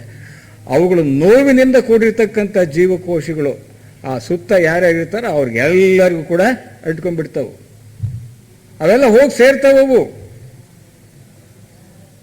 ನಾವು ಸ್ಟಡಿ ಕ್ಯಾಂಪ್ದಲ್ಲಿ ಮೊನ್ನೆ ಹೇಳಿದ್ನೆಲ್ಲ, ಅವನು ರಷ್ಯಾದಾಗಿರೋನು ಕಣಗಳು ನನಗೆ ಬಂದು ಸೇರ್ಬೋದು, ನನ್ನಲ್ಲಿರೋದು ಅಮೇರಿಕಾದಲ್ಲಿರೋನು ಸೇರ್ಬೋದು. ಪ್ರತಿ ವರ್ಷ ಬದಲಾಗ್ತಾ ಇರುತ್ತೆ. ಇಡೀ ಒಂದು ದೇಹದ ಜೀವಕೋಶಗಳೆಲ್ಲ ಬರೀ ಇದೇ ಇರಲ್ಲ. ನಾವೇನು ಇಟ್ಕೊಂಡಿದೀವೋ ಅವು, ಆ ಬಣ್ಣ ಅವೆಲ್ಲ ಇತ್ಯಾದಿ ಅವನ್ನೆಲ್ಲ ಟೆಕ್ಸ್ಚರ್ ಮೇಂಟೈನ್ ಮಾಡ್ತಾವೆ ಅಷ್ಟೇ ವಿನಃ. ಆದರೆ ಇಡೀ ಜೀವಕೋಶಗಳೇ ಒಂದು ವರ್ಷಕ್ಕೆ ಬದಲಾಗ್ಬಿಡ್ತವೆ, ಸುಮಾರು 7 ಕೋಟಿ ಇತ್ಯಾದಿ. ಹಾಗೆ ಆ ನೋವಿನ ಕಣಗಳು ಆ ವ್ಯಕ್ತಿಗಳಿಗೆ ಸುತ್ತ ಏನಿರ್ತಾರೆ ಅವ್ರು ಹೋಗಿ ಸೇರ್ಕೊಂಡ್ಬಿಡ್ತಾರೆ. ಅವ್ರಿಗೂ ಅದೇ ರೀತಿಯ ಒಂದು ಇದಾಗತ್ತೆ, ಅನುಭವ ಆಗ್ತದೆ, ಕೆಟ್ಟದ್ದಾಗತ್ತೆ. ಆ ನೋಡ್ದವನಿಗೂ ಪಾಪ ಬರುತ್ತೆ, ಮಾಡ್ದವನಿಗಿರಲಿ, ಯಾಕೆ ಹೋಗಿ ಸೇರ್ಕೊಂಡಿರ್ತಾರೆ. ಆಮೇಲೆ ತಿನ್ನೋದಾಗ್ಬಿಟ್ರೆ ಅವನ್ನ ಬರೀ ನೋಡಿದ್ರೆ ಹಿಂಗೆ ಅಂಟ್ಕೊಳ್ಳುತ್ತೆ ಪಾಪ. ತಿನ್ನೋದಾಗ್ಬಿಟ್ರೆ ಆ ಮೇಕೆ ಅಥವಾ ಆ ಕುರಿದು ಮಾಂಸ ತಿನ್ನೋನಿಗೆ ಅವನು ಕುರಿನೇ ಆಗಿಬಿಡ್ತಾನೆ ಅವನು. ಯಾಕೆಂದ್ರೆ he will become dull headed goose. Dull ಆಗ್ತಾನೆ. ಏನಾದ್ರೂ ಅವನಿಗೆ ಆ ತಾಮಸ ಪ್ರವೃತ್ತಿ ಬಂದ್ಬಿಡುತ್ತೆ. ಆ ಪ್ರಾಣಿದೇನೆ ಗುಣಗಳು ಬಂದ್ಬಿಡ್ತವೆ. ಇವ್ಯಾವು ನಮ್ಮನ್ನ ಮೌನ ಸ್ಥಿತಿಗೆ ಕೊಂಡೊಯ್ಯಕ್ಕೆ ಸಾಧ್ಯವೇ ಇಲ್ಲ. ಇವ್ಯಾವು ನಮ್ಮನ್ನ ಆತ್ಮ ಸಾಕ್ಷಾತ್ಕಾರಕ್ಕೆ ಕೊಂಡೊಯ್ಯೋದಿಲ್ಲ. ಎಲ್ಲ ಹೀಗೆ ಪುನರಪಿ ಜನನಂ ಪುನರಪಿ ಮರಣಂ. ಆದ್ರಿಂದ ಬಹಳ ಹುಷಾರಾಗಿ ನಾವು ಈ ಮದ್ಯಪಾನಾದಿಗಳನ್ನ, ಮಾಂಸಾಹಾರವನ್ನ ಯಾರು ಅಕಸ್ಮಾತ್ ತಿನ್ನೋರಿದ್ರೆ ದಯವಿಟ್ಟು ತಕ್ಷಣವೇ ಬಿಟ್ಬಿಡಿ. ಇಲ್ಲ ಅಂದರೆ ಅಲ್ಲಿ ತಿಂದ್ಕೊಂಡು ಇಲ್ಲಿಗೆ ಬಂದರೆ ಪ್ರಯೋಜನವೇ ಆಗೋದಿಲ್ಲ. ಸೇವ್ ಅಬೌಟ್ 5%, 1 or 2% ಇದ್ದೇ ಇರ್ತಾನೆ. 90% ಐ ಆಮ್ ಕ್ವೈಟ್ ಕಾನ್ಫಿಡೆಂಟ್. ಆಮೇಲೆ ಮೂರನೇದೇನು ಅಂತ ಹೇಳಿದರೆ, ಮೌನ ಸ್ಥಿತಿಯನ್ನು ತಲುಪಬೇಕಾದ್ರೆ ಧ್ಯಾನ ಅತ್ಯವಶ್ಯಕ. ಧ್ಯಾನ ಇಲ್ಲದೆ ಹೋದರೆ ಮೌನ ಸ್ಥಿತಿಯನ್ನು ತಲುಪಕ್ಕೆ ಸಾಧ್ಯವಿಲ್ಲ. ಧ್ಯಾನ ಮಾಡಲೇಬೇಕು. ಒಬ್ಬೊಬ್ಬರು ಒಂದೊಂದು ಥರ ಧ್ಯಾನ ಮಾಡ್ತಾರೆ. ಮಾಡಿ ಆದರೂ ಆ ಧ್ಯಾನ ಎಂಥ ವಿಧಾನವೇ ಆಗಿರಲಿ ಧ್ಯಾನ, ಆದರೆ ಅದರ ಅಂತಿಮ ಸ್ಥಿತಿ ಹೇಗಿರಬೇಕು, ಅದು ಮೌನ ಸ್ಥಿತಿಗೆ ನಮ್ಮನ್ನು ಕೊಂಡೊಯ್ಯಬೇಕು. ಆಲೋಚನಾ ರಹಿತ ಸ್ಥಿತಿಗೆ ಕೊಂಡೊಯ್ಯಬೇಕು. ಅದು ಎಂಥದೇ ಧ್ಯಾನ ಆಗಿರ್ಬೋದು, ನೀವು ವಿಪಸ್ಸನ ಆಗಿರ್ಬೋದು, ಅಥವಾ ಏನು ಚಕ್ರಗಳದ್ದಾಗಿರ್ಬೋದು, ಅಥವಾ ಇನ್ನು ಬೇರೆ ಯಾವುದೇ ಥರದ ಧ್ಯಾನ ಆಗಿರ್ಬೋದು. ಆ ಧ್ಯಾನವನ್ನು ಪ್ರತಿನಿತ್ಯ ಕನಿಷ್ಠ ಬೆಳಿಗ್ಗೆ ಅರ್ಧ ಗಂಟೆ, ಸಾಯಂಕಾಲ ಅರ್ಧ ಗಂಟೆ, ಅದೇ ಟೈಮ್ನೊಳಗಾಗಿ ನಾವು ಮೌನವನ್ನು ಆಚರಿಸ್ತೀವಿ ಅಲ್ವೇ ಧ್ಯಾನ ಮಾಡಬೇಕಾದ್ರೆ. ಯಾವುದೇ ಥರದ ಧ್ಯಾನ ಆಗ್ಬೋದು. ದಟ್ ಶುಡ್ ಬಿ ಎಫೆಕ್ಟಿವ್ ಅಷ್ಟೇ. ಆಲೋಚನಾ ರಹಿತ ಸ್ಥಿತಿಗೆ ಕೊಂಡೊಯ್ಬೇಕು ನಮ್ಮನ್ನು. ಅಂಥ ಧ್ಯಾನ ಆಗಬೇಕು, ಅದು ಯಾವುದೇ ಆಗಿರಲಿ. ಹೀಗೆ ಆ ಧ್ಯಾನ ಮಾಡೋದ್ರಿಂದ ಆ ಮೌನ ಸ್ಥಿತಿಯನ್ನು ತಲುಪಲು ಸಾಧ್ಯ. ಯಾವುದೇ ಥರದ ಧ್ಯಾನ. ಈಗ ಒಂದು 5-6 ಥರ ಧ್ಯಾನ ನಾನು ನೆಕ್ಸ್ಟು ಕ್ಲಾಸಿಂದ ನಾನು ತೋರಿಸ್ತೇನೆ. 5-6 ಥರ ಧ್ಯಾನ ಯಾರ್ಯಾರಿಗೆ ಯಾವ್ಯಾವುದು ಬೇಕಾಗಿದೆಯೋ ಅವರವರ ಡಿಫ್ರೆಂಟ್ ಬ್ಯಾಕ್ಗ್ರೌಂಡ್ಸ್ ಇರ್ತದೆ ನೋಡಿ. ಅವರೆಲ್ಲ ಆಯಾ ಸಂಸ್ಕಾರಕ್ಕೆ ತಕ್ಕಂತೆ ಅವರವರು ಆ ಧ್ಯಾನ ವಿಧಾನವನ್ನು ಆರಿಸ್ಕೊಂಡು ಅದನ್ನು ಅನುಷ್ಠಾನ ಮಾಡಬೇಕು. ಕೆಲವರು ಮಾಡ್ತಾ ಇದ್ದಾರೆ, ಅದರಲ್ಲೇ ಅವರು ಸಫಲತೆ ಬಂತು ಅಂತ ಹೇಳಿದ್ರೆ let them continue. For others ಇನ್ನು 80% ಸಾಮಾನ್ಯವಾಗಿ ಇರ್ತಾರೆ. ಅವರಿಗೆ ಒಂದು 5-6 ಥರದ ಧ್ಯಾನ ನೆಕ್ಸ್ಟ್ ಕ್ಲಾಸ್ನ ನಾನು ಪ್ರಾಕ್ಟಿಕಲ್ಸ್ ಎಲ್ಲ ತೋರಿಸ್ತೀನಿ, ಈ ಧ್ಯಾನಾದಿಗಳನ್ನು. ಅದರ ಮುಖಾಂತರ ಮೌನವನ್ನು, ಧ್ಯಾನದ ಮುಖಾಂತರ ಮೌನವನ್ನು ಪಡಿಬೇಕಾಗತ್ತೆ. ನಂತರ ಇನ್ನೊಂದು ವಿಚಾರ ಏನು ಅಂತ ಹೇಳಿದರೆ, ಕೆಲವರು ಈ ಆಧ್ಯಾತ್ಮ ಜೀವಿಗಳು ನಿದ್ದೆ ಮಾಡಬಾರ್ದು. ಆಧ್ಯಾತ್ಮ ಜೀವಿಗಳು ತಲೆ ಕೆಟ್ಟೋಗ್ಬಿಡುತ್ತೆ. ತಿರ್ಗಿ ಆಮೇಲೆ ಚೆನ್ನಾಗಿ ನಿದ್ದೆ ಮಾಡಬೇಕು.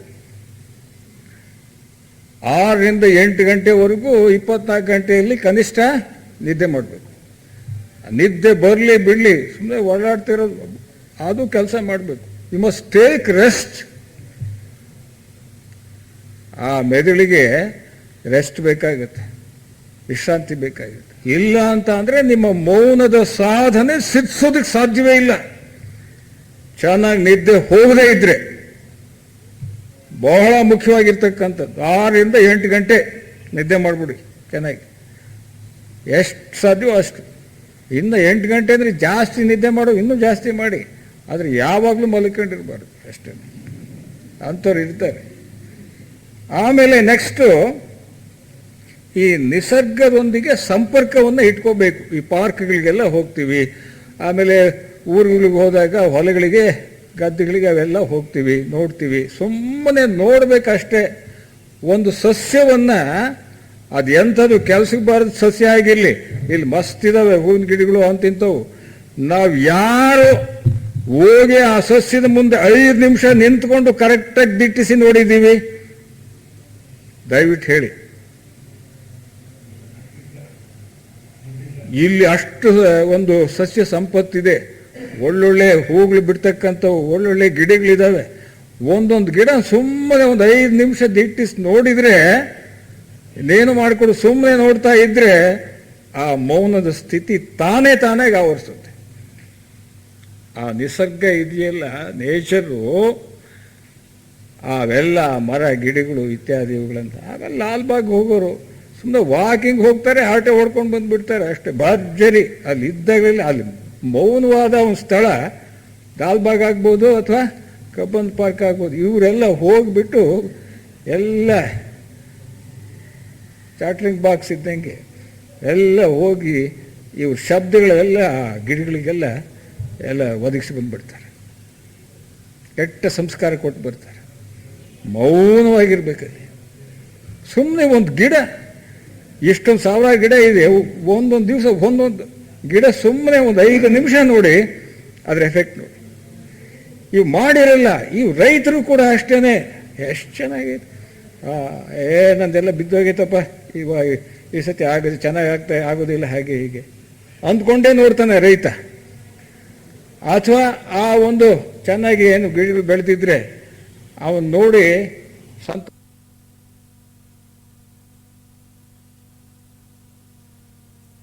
ರಹಿತವಾಗಿ ನೋಡ್ತಕ್ಕಂಥದ್ದನ್ನೇ ಆ ಮೌನದ ಸ್ಥಿತಿಗೆ ಕೊಂಡೊಯ್ತಕ್ಕಂಥದ್ದು. ಅದು ಬೇರೆ ಎಲ್ಲ ಅದ್ಭುತವಾದ ಕಲ್ಪನೆಗಳೇನು ಬೇಕಾಗಿಲ್ಲ ನಮಗೆ. ಒಬ್ಬ ಈಗ ಈ ಆಗುಂಬೆಗೆ ಹೋಗಬೇಕು ಅಂತಲ್ಲ ಸೂರ್ಯಾಸ್ತಮ ನೋಡೋದಕ್ಕೆ, ಆಮೇಲೆ ಈಗ ಕನ್ಯಾಕುಮಾರಿಗೆ ಹೋಗಬೇಕು ಅಂತಲ್ಲ ಅದನ್ನು ಏನು ಸೂರ್ಯ ಹುಟ್ಟೋದನ್ನು ನೋಡೋದಕ್ಕೆ. ಎಲ್ಲಿ ಸಿಕ್ಕುತ್ತಾ ಅಲ್ಲಿ ಮಾಡಿ ಮೇಲೆ ಹೋಗಿ ನಿಂತ್ಕೊಂಡ್ಬಿಟ್ರೆ ಆಯಿತು, ಒಂದು ಅರ್ಧ ಗಂಟೆ. ನಾನು ಹೋಗಿ ಅಲ್ಲಿ ರಾಮಕೃಷ್ಣ ಆಶ್ರಮದಲ್ಲಿ ಅಲ್ಲೆಲ್ಲ ಕೆಂಪಾಂಬುದಿ ಕೆರೆ ನೋಡ್ತಿದ್ದೆ.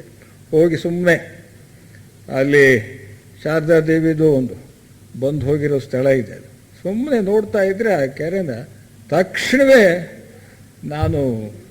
ನನಗೆ ಗೊತ್ತಾಗ್ತಿರ್ಲಿಲ್ಲ ಅಷ್ಟು ಅಲ್ಲ ಆ ಕ್ರಿಮ್ಸನ್ ರೆಡ್ ಇತ್ಯಾದಿ ಅವೆಲ್ಲ ಆ ನೀರಿನ ಮೇಲೆ ಇದ್ರದ್ದು ಯಾವುದೋ ಆ ಸೂರ್ಯನ ಬೆಳಕು, ಬಣ್ಣದ ಬೆಳಕು ಬೀಳೋದು ಹಾಗೆ ನೋಡ್ತಾ ನೋಡ್ತಾ ಅಲ್ಲಿ ಶುರುವಾಯಿತು ನನಗೆ ಚಿಕ್ಕ ವಯಸ್ಸಿನಲ್ಲೇ ಏನು ಬರಬೇಕೋ ಬಂದು ಹೋಗ್ಬಿಡ್ತು ಆ ನಿರ್ವಿಕಲ್ಪ ಸಮಾಧಿ ಇತ್ಯಾದಿ ಅವೆಲ್ಲ. ಸುಮ್ಮನೆ ನೋಡ್ತಾ ನೋಡ್ತಾ ನೋಡ್ತಾ ಅದು ಬಂತು. ಜಾಸ್ತಿ ಮಾಡೋದು ಬೇಕಾಗಿಲ್ಲ, ಸಾಧನೆ ಸರ್ಕಸ್ ಮಾಡೋದು ಬೇಕಾಗಿಲ್ಲ. ಇಷ್ಟರಲ್ಲೇ ಇರ್ತದೆ, ಅದನ್ನ ಕಂಡ್ಕೋಬೇಕು ನಾವು. ಈ ಬಾನು, ಈ ಹೂವು, ಈ ಹಕ್ಕಿ, ಇವು ಚಿಕ್ಕಿ, ಈ ಚುಕ್ಕಿ, ನೋಡುವೆವು ಹರ್ಷ ಹುಕ್ಕಿ ಅಂತ ಹೇಳ್ತಾನೆ ಒಬ್ಬ ಕವಿ. ಆ ಥರ ನೋಡಬೇಕು, ಸಂತೋಷ ಬರಬೇಕು. ಅವನು ನೋಡ್ತಾ ಇದ್ರೆ ಆ ಸಂತೋಷದ ನಂತರ ಬರ್ತಕ್ಕಂಥದ್ದೇ ಮೌನ. ಮೊದಲು ಮೌನ ಬಂದು ಆಮೇಲೆ ಸಂತೋಷ ಬರೋಲ್ಲ, ಮೊದಲು ಸಂತೋಷ ಬಂದು ಆಮೇಲೆ ಮೌನವಾಗತ್ತೆ. ಆ ಮೌನದಿಂದ ನಮಗೆ ಒಂದು ಜ್ಞಾನ ಲಭ್ಯವಾಗತ್ತೆ. ಅದಕ್ಕೆ ಈ ಧ್ಯಾನದಿಂದ ಮೌನ, ಮೌನದಿಂದ ಜ್ಞಾನ. ಜ್ಞಾನ ಅಂತಂದ್ರೆ ಆಧ್ಯಾತ್ಮ ಜ್ಞಾನ, ಆತ್ಮಜ್ಞಾನ. ಆತ್ಮಜ್ಞಾನ ಬರಬೇಕಾದ್ರೆ ಧ್ಯಾನ ಮಾಡಬೇಕು. ಧ್ಯಾನದಿಂದ ಮೌನ ಲಭ್ಯ, ಮೌನದಿಂದ ಜ್ಞಾನ ಲಭ್ಯ. ಅದನ್ನ ಬುದ್ಧ ಒತ್ತಿ ಒತ್ತಿ ಹೇಳ್ತಾನೆ. ಇರಲಿ. ನಂತರ ನಮಗೆ ಯಾರಾದರೂ ಬೈದಿದ್ರೆ, ತೊಂದರೆ ಮಾಡಿದ್ರೆ ಅವರನ್ನ ಕ್ಷಮಿಸಬೇಕು. ನನಗೆ ಅವನು ಬೈದಿದ್ದ, ಅವನು ಬರಲಿ, ನಾನು ನೋಡ್ತೀನಿ ಎಲ್ಲ. ಆಮೇಲೆ ಏನಪ್ಪ ಇದು ಆತ್ಮ, ಅದ್ರ ವಿಚಾರ ಏನು ಸಂಬಂಧ, ಏನು ವಿಚಾರ? ಆಮೇಲೆ ನೋಡಿ ಬುದ್ಧ ಹೇಗೆ ಹೇಳ್ದ, ಕೃಷ್ಣ ಹೇಗೆ ಹೇಳ್ದ, ಆಮೇಲೆ ನೋಡಿ ಅವನು ಬಂದವನೇ ಅವನಾ, ಇರಲಿ, ಅವ್ನು ನೋಡ್ಕೊಳ್ತೀನಿ ನಾನು. ಇಲ್ಲಿ ಆತ್ಮ ವಿಚಾರ ಮಾತಾಡ್ತಿರೋದು, ಅದ್ರ ಜೊತೆಗೆ ಅವ್ನು ನೋಡ್ಕೊಳ್ತೀನಿ ಅನ್ನೋದು. ಇದಕ್ಕೆ ಸಂಬಂಧವೇ ಇಲ್ಲ. ಆ ಥರ ಇರಬಾರ್ದು. You must forgive that fellow. ಯಾರನ್ನೇ ಆಗಿರಲಿ, ಶತ್ರುವೇ ಆಗಿರಲಿ, ಯಾರನ್ನೇ ಆಗಿರಲಿ, ಪ್ರತಿಯೊಬ್ಬರನ್ನು ನಿನಗೆ ತೊಂದರೆ ಮಾಡಿದವ್ರನ್ನ ಕ್ಷಮಿಸು, ಪೂರ್ಣವಾಗಿ ಕ್ಷಮಿಸು. ಕ್ಷಮಿಸದೆ ಹೋದರೆ ಅದರ ಒಂದು ಕ್ಷೋಭೆ ನಮ್ಮಲ್ಲಿ ಕೆಲಸ ಮಾಡ್ತಲೇ ಇರುತ್ತೆ. ಆ ವ್ಯಕ್ತಿ ಬಗ್ಗೆ ನಾವು ನೆನಪು ಬಂದ ತಕ್ಷಣವೇ ಬುಗ್ಗಂತ ಎದ್ಬಿಡುತ್ತೆ. ಜಗತ್ತಿನಲ್ಲಿ ಎಲ್ಲರೂ ಏನು ನಮಗೆ ತೊಂದರೆ ಮಾಡಿದಾರೆ ಅವ್ರನ್ನೆಲ್ಲ ಕ್ಷಮಿಸಿದರೆ ತಕ್ಷಣವೇ ಸೆಟ್ಲ್ ಆಗುತ್ತೆ ಮೈಂಡ್. ಬಹಳ ಮುಖ್ಯವಾದದ್ದು ಇದು. ಯಾವ ರೀತಿಯಾಗಿ ಅವನ್ನ ಕ್ಷಮಿಸಬೇಕು ಅಂತಕ್ಕಂಥದ್ದು ಬಗ್ಗೆ ಅನಿ ಬೆಸೆಂಟ್ರು ಒಂದು ಕಡೆ ಬಹಳ ಚೆನ್ನಾಗಿ ಹೇಳಿದ್ದಾರೆ. ಅದನ್ನ ಹೇಳ್ತೀನಿ ಕೇಳಿ. ಯಾವ ರೀತಿ ಕ್ಷಮಿಸಬೇಕು ಅಂತ ಹೇಳಿದ್ರೆ, ಜನರು ವಿವೇಚನಾ ಶಕ್ತಿ ಇಲ್ಲದವರು, ಸ್ವಾರ್ಥಿಗಳು, ಆದರೂ ಅವರನ್ನು ಪ್ರೀತಿಸು. ಜನರು ವಿವೇಚನಾ ಶಕ್ತಿ ಇಲ್ಲದೆ ಇರತಕ್ಕಂಥವರು ಮತ್ತು ಸ್ವಾರ್ಥಿಗಳು, ಆದರೂ ಅವರನ್ನು ಪ್ರೀತಿಸು. Anyway you must love them. ಅಷ್ಟು ನಿನಗೆ ಕೆಟ್ಟದ್ದು ಮಾಡಿದರೂ ಕೂಡ ಅವ್ರನ್ನ ಕ್ಷಮಿಸೋದು ಹೇಗೆ? ಆ ಪ್ರೀತಿಸೋದ್ರ ಮುಖಾಂತರ ಅವ್ರನ್ನ ಕ್ಷಮಿಸು. ಅನಿ ಬೆಸೆಂಟ್ರು ಆಮೇಲೆ ಹೇಳ್ತಾರೆ, ನೀನು ಒಳ್ಳೆಯದನ್ನು ಮಾಡಿದರೂ ನಿನ್ನನ್ನು ಸ್ವಾರ್ಥಿ ಎನ್ನುವರು, ಆದರೂ ಅವರಿಗೆ ಒಳ್ಳೆಯದನ್ನೇ ಮಾಡು. ನೀನು ಇತರರಿಗೆ ಒಳ್ಳೆಯದನ್ನು ಮಾಡಿದರೆ ಅವಾಗ ಮೊದಲು ಹೇಳ್ತಾರೆ, ಬಹಳ ಒಳ್ಳೆ ಕೆಲಸ ಆಯ್ತಪ್ಪ, ಬಹಳ ನಮ್ಮನ್ನ ಬದುಕಿಸ್ಬಿಟ್ಟೆ ಕಣಯ್ಯ, ಹಾಗೆ ಹೀಗೆ ಅಂತ ಹೇಳ್ತಾರೆ. ಒಂದು 6 ತಿಂಗಳು ವರ್ಷ ಆದಮೇಲೆ ಎಲ್ಲ ಮರೀತಾರೆ. ಅವರೇನೆ ನಿಮಗೆ ಎಲ್ಲ ಏನಾದರೂ ಒಂದು ಕೂತರೋದಕ್ಕೆ ಪ್ರಯತ್ನ ಪಡ್ತಾರೆ. ನಿಜವಾದ ಮುಂದೆ ಹೇಳ್ತಾರೆ ಅವರು, ನೀನು ಏನಾದ್ರೂ ಯಶಸ್ವಿ ಆದರೆ ಕೆಲಸದಲ್ಲಿ ನಿನಗೆ ಶತ್ರುಗಳು ಜಾಸ್ತಿ ಹುಟ್ಕೊಳ್ತಾರೆ. ನೀನು ಒಂದು ವಿಚಾರದಲ್ಲಿ ಜಯಶೀಲನಾದರೆ, ನೀನು ಕೀರ್ತಿವಂತನಾದರೆ ಆ ಶತ್ರುಗಳು ಜಾಸ್ತಿ ಹುಟ್ಕೊಳ್ತಾರೆ. ಕಪಟಿ ಮಿತ್ರರು ಬಹಳ ಸ್ನೇಹದಿಂದ ಅವ್ರು ಬಂದು ಮಾತಾಡಿಸ್ತಾರೆ, ಆದರೆ ಅವ್ರ ಕಪಟಿಗಳು ನಿಜವಾದ ಒಂದು ಸ್ನೇಹತ್ವ ಇರೋದಿಲ್ಲ. ಅಂಥವ್ರು ಹುಟ್ಕೊಳ್ತಾರೆ ನೀನು ಜಯಶೀಲನಾದರೆ. ಆದರೂ ಅವರನ್ನು ಕ್ಷಮಿಸು ನೀನು ಅಂತ ಹೇಳ್ತಾರೆ ಅನಿ ಬೆಸೆಂಟ್. ಯಾವ ರೀತಿ ಕ್ಷಮಿಸಬೇಕು ಜನರನ್ನ, ಅವ್ರನ್ನ ಪ್ರೀತಿಸೋದ್ರಿಂದ ಅವರು ಮಾಡಿರ್ತಕ್ಕಂತಹ ಏನು ಕೆಟ್ಟ ಕೃತ್ಯಗಳಿರ್ತವೆ ಅವುಗಳನ್ನು ಕ್ಷಮೆ ಕೊಡೋದ್ರಿಂದ ಅವ್ರನ್ನ ಪ್ರೀತಿಸಬೇಕು ಅಂತ ಹೇಳ್ತಾರೆ. ಆಮೇಲೆ ಪ್ರಾಮಾಣಿಕ ಹಾಗೂ ನಿಷ್ಕಪಟಿಯಾದ ನಿನ್ನನ್ನು ದುರ್ಬಲ ಸ್ಥಾನದಲ್ಲಿರಿಸುವರು, ಆದರೂ ನೀನು ಪ್ರಾಮಾಣಿಕನಾಗಿರು, ನಿಷ್ಕಪಟಿಯಾಗಿರು. ನೀವು ಏನಾದ್ರೂ ಪ್ರಾಮಾಣಿಕನಾಗಿದ್ರೆ ಆ ಜನ ಏನು ಮಾಡ್ತಾರೆ, ನಿನ್ನನ್ನು ನೀನು ನಿಷ್ಕಪಟಿ ಪ್ರಾಮಾಣಿಕನಾಗಿದ್ರೂ ಕೂಡ ಏನು ಮಾಡ್ತಾರೆ, ಇವನು ಕೆಲ್ಸಕ್ಕೆ ಬಾರ್ದು ಅಂದ್ಕೊಂಡ್ರಿ, ಇವನ್ನ ಇದ್ರಾಗೆ ಪಾಲಿಟಿಕ್ಸ್ನಲ್ಲಿ ಅದೇ ಕೆಲಸ, ಇವನು ಬಹಳ ಒಳ್ಳೆನಪ್ಪ ಇವನು ಅಂತ ಹೇಳಿಬಿಟ್ಟು ನನಗೆ ಅವನ ಮಂತ್ರಿಗಿರಿ ಕೇಳೋದೇ ಇಲ್ಲ ಕಣೆ ಅಂತ ಹೇಳಿಬಿಟ್ಟು ಅವನು ಚೀಫ್ ಮಿನಿಸ್ಟರ್ ಹೇಳ್ತಾನೆ. ಅವನಿಗೆ ಮಂತ್ರಿಗಿರಿ ಕೊಡೋದೇ ಇಲ್ಲ, ಅವನು ಎಲ್ಲೋ ಒಂದು ಕಡೆ ಇಟ್ಟಿರ್ತಾರೆ. ಯಾರು ಜಬರ್ದಸ್ತ್ ಮಾಡ್ತಾರ ಅವ್ರಿಗೆ ಕೊಡ್ತಾನೆ. ಒಂದು ಉದಾಹರಣೆ ಕೊಟ್ಟೆ, ಹಾಗೆ ಎಲ್ಲ ಕಡೆಯೂ ಅಷ್ಟೇನೆ. ಯಾರು ನಿಷ್ಕಪಟಿಗಳೋ ಹಾನೆಸ್ಟೋ ಅವರಿಗೆ ಒಳ್ಳೆ ಸ್ಥಾನ ಸಿಕ್ಕೋದಿಲ್ಲ, ಒಂದು ಮೂಲೆಗಿರಿಸಿರ್ತಾರೆ. ಆದರೂ ಕೂಡ ನಿನ್ನ ನಿಷ್ಕಪಟತನ ಮತ್ತು ನಿನ್ನ ಒಳ್ಳೆತನ ಬಿಡಬೇಡ ಅಂತ ಹೇಳ್ತಾರೆ ಅವರು. ಅದೇ ರೀತಿಯಾಗಿ ನಿಜವಾಗಿಯೂ ಜನರಿಗೆ ಸಹಾಯ ಬೇಕಾಗಿದೆ, ಸಹಾಯ ಮಾಡಿದ ನಿನ್ನ ಮೇಲೆಯೇ ಆಕ್ರಮಣ ಮಾಡ್ತಾರೆ, ಆದರೂ ಅವರಿಗೆ ಸಹಾಯ ಮಾಡೋದನ್ನ ತಪ್ಪಿಸ್ಬೇಡ.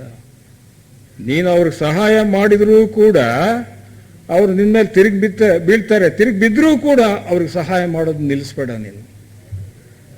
That is how you must forgive them. ಅವ್ರನ್ನ ಕ್ಷಮೆ ಮಾಡೋದು ಇದೆಯಲ್ಲ, ಯಾವ್ಯಾವ ರೀತಿಯಲ್ಲಿ ಪ್ರೀತಿಸಿ ಅವರನ್ನು ನಿನ್ನ ಕ್ಷಮೆಗೆ ಪಾತ್ರರನ್ನಾಗಿ ಮಾಡ್ಕೋಬೇಕು. ಯಾವುದೇ ರೀತಿಯಲ್ಲಿ ಇನ್ನೊಬ್ಬರಿಗೆ ತೊಂದರೆ ಮಾಡೋಕ್ಕೆ ಹೋಗಬೇಡ ನೀನು. ರಿವೆಂಜ್ಫುಲ್ ಆ್ಯಟಿಟ್ಯೂಡ್ ಅಂತ ಹೇಳ್ತೀವಲ್ಲ, ಆ ಒಂದು ದ್ವೇಷ ಅಸೂಯೆ ಇರ್ತಕ್ಕಂತಹ ಒಂದು ಏನು ಭಾವನೆಯನ್ನು ನೀನು ಇಟ್ಕೋಬೇಡ. ಅವ್ರನ್ನೆಲ್ಲ ಕ್ಷಮಿಸು. ನೀನು ಇನ್ನೊಬ್ಬರಿಗೆ ಏನಾದರೂ ಘಾಸಿಗೊಳಿಸಿದರೆ, ನೋವುಂಟು ಮಾಡಿದರೆ ಅವರನ್ನು ಹೋಗಿ ಕ್ಷಮೆ ಬೇಡು. ನೀನು ಘಾಸಿಗೊಳಿಸಿದ್ದಾಗ ಅಥವಾ ಅವ್ರಿಗೆ ತೊಂದರೆ ಮಾಡಿದಾಗ, ನಾನು ಅವ್ರಿಗೆ ತೊಂದರೆ ಮಾಡಿದೆ ಅನ್ನೋದು ಒಳಗೆ ಉಳಿದಿರುತ್ತೆ. ಅಂಥ ಸಂದರ್ಭದಲ್ಲಿ ಹೋಗಿ ಐ ಆಮ್ ಸಾರಿ ಅಂತ ಹೇಳಿ ಅವರಿಗೆ ನೀನು ಕ್ಷಮೆಯನ್ನು ಬೇಡು, ತಪ್ಪೇನಾಗೋದಿಲ್ಲ. ಯಾಕೆಂದರೆ ಕ್ಷಮೆ ಬೇಡದೇ ಇದ್ರೆ ಒಳಗೆ ಅದು ಕೆಲಸ ಮಾಡ್ತಾ ಇರುತ್ತೆ. ನೀನು ಮೌನವಾಗಿ ಇರಲು ಸಾಧ್ಯವೇ ಇಲ್ಲ. ಅದಕ್ಕೆ ಹೋಗಿ ಕ್ಷಮೆಯನ್ನು ಬೇಡು. ಅಥವಾ ಅವ್ರು ಸಿಗದೇ ಇದ್ದರೆ, ನಾನು ಇಂಥ ಕೆಲಸ ನೀವು ಇಂಥ ತೊಂದರೆ ಮಾಡಿದ್ದೆ, ನಿಮಗೆ ನಾನು ತೊಂದರೆ ಮಾಡಬಾರ್ದಾಗಿತ್ತು, ನಿಮ್ಗೆ ಒಳ್ಳೇದಾಗಲಿ ಅಂತ ಹೇಳಿ ಆ ಸತ್ಸಂಕಲ್ಪ ಮಾಡ್ಕೊ.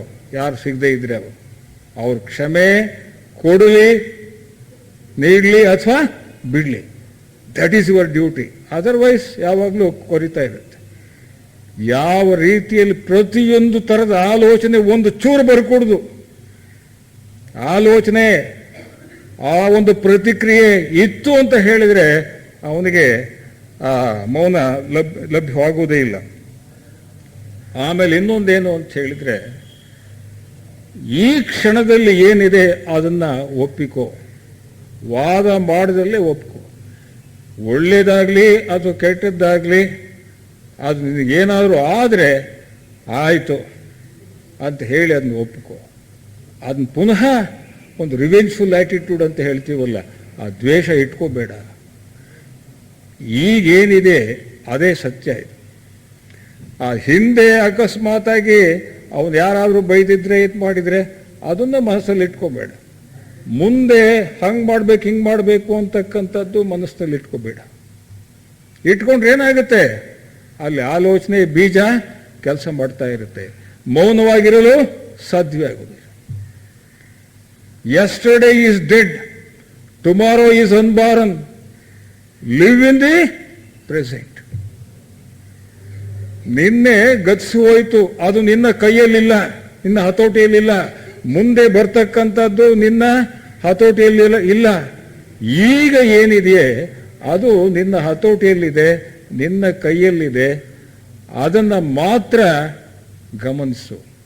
ಹಿಂದಿಂದು ಮತ್ತು ಮುಂದಿಂದನ್ನ ಗಮನಿಸಕ್ಕೆ ಹೋಗಬೇಡ. ಈಗಿಂದು ಗಮನಿಸು.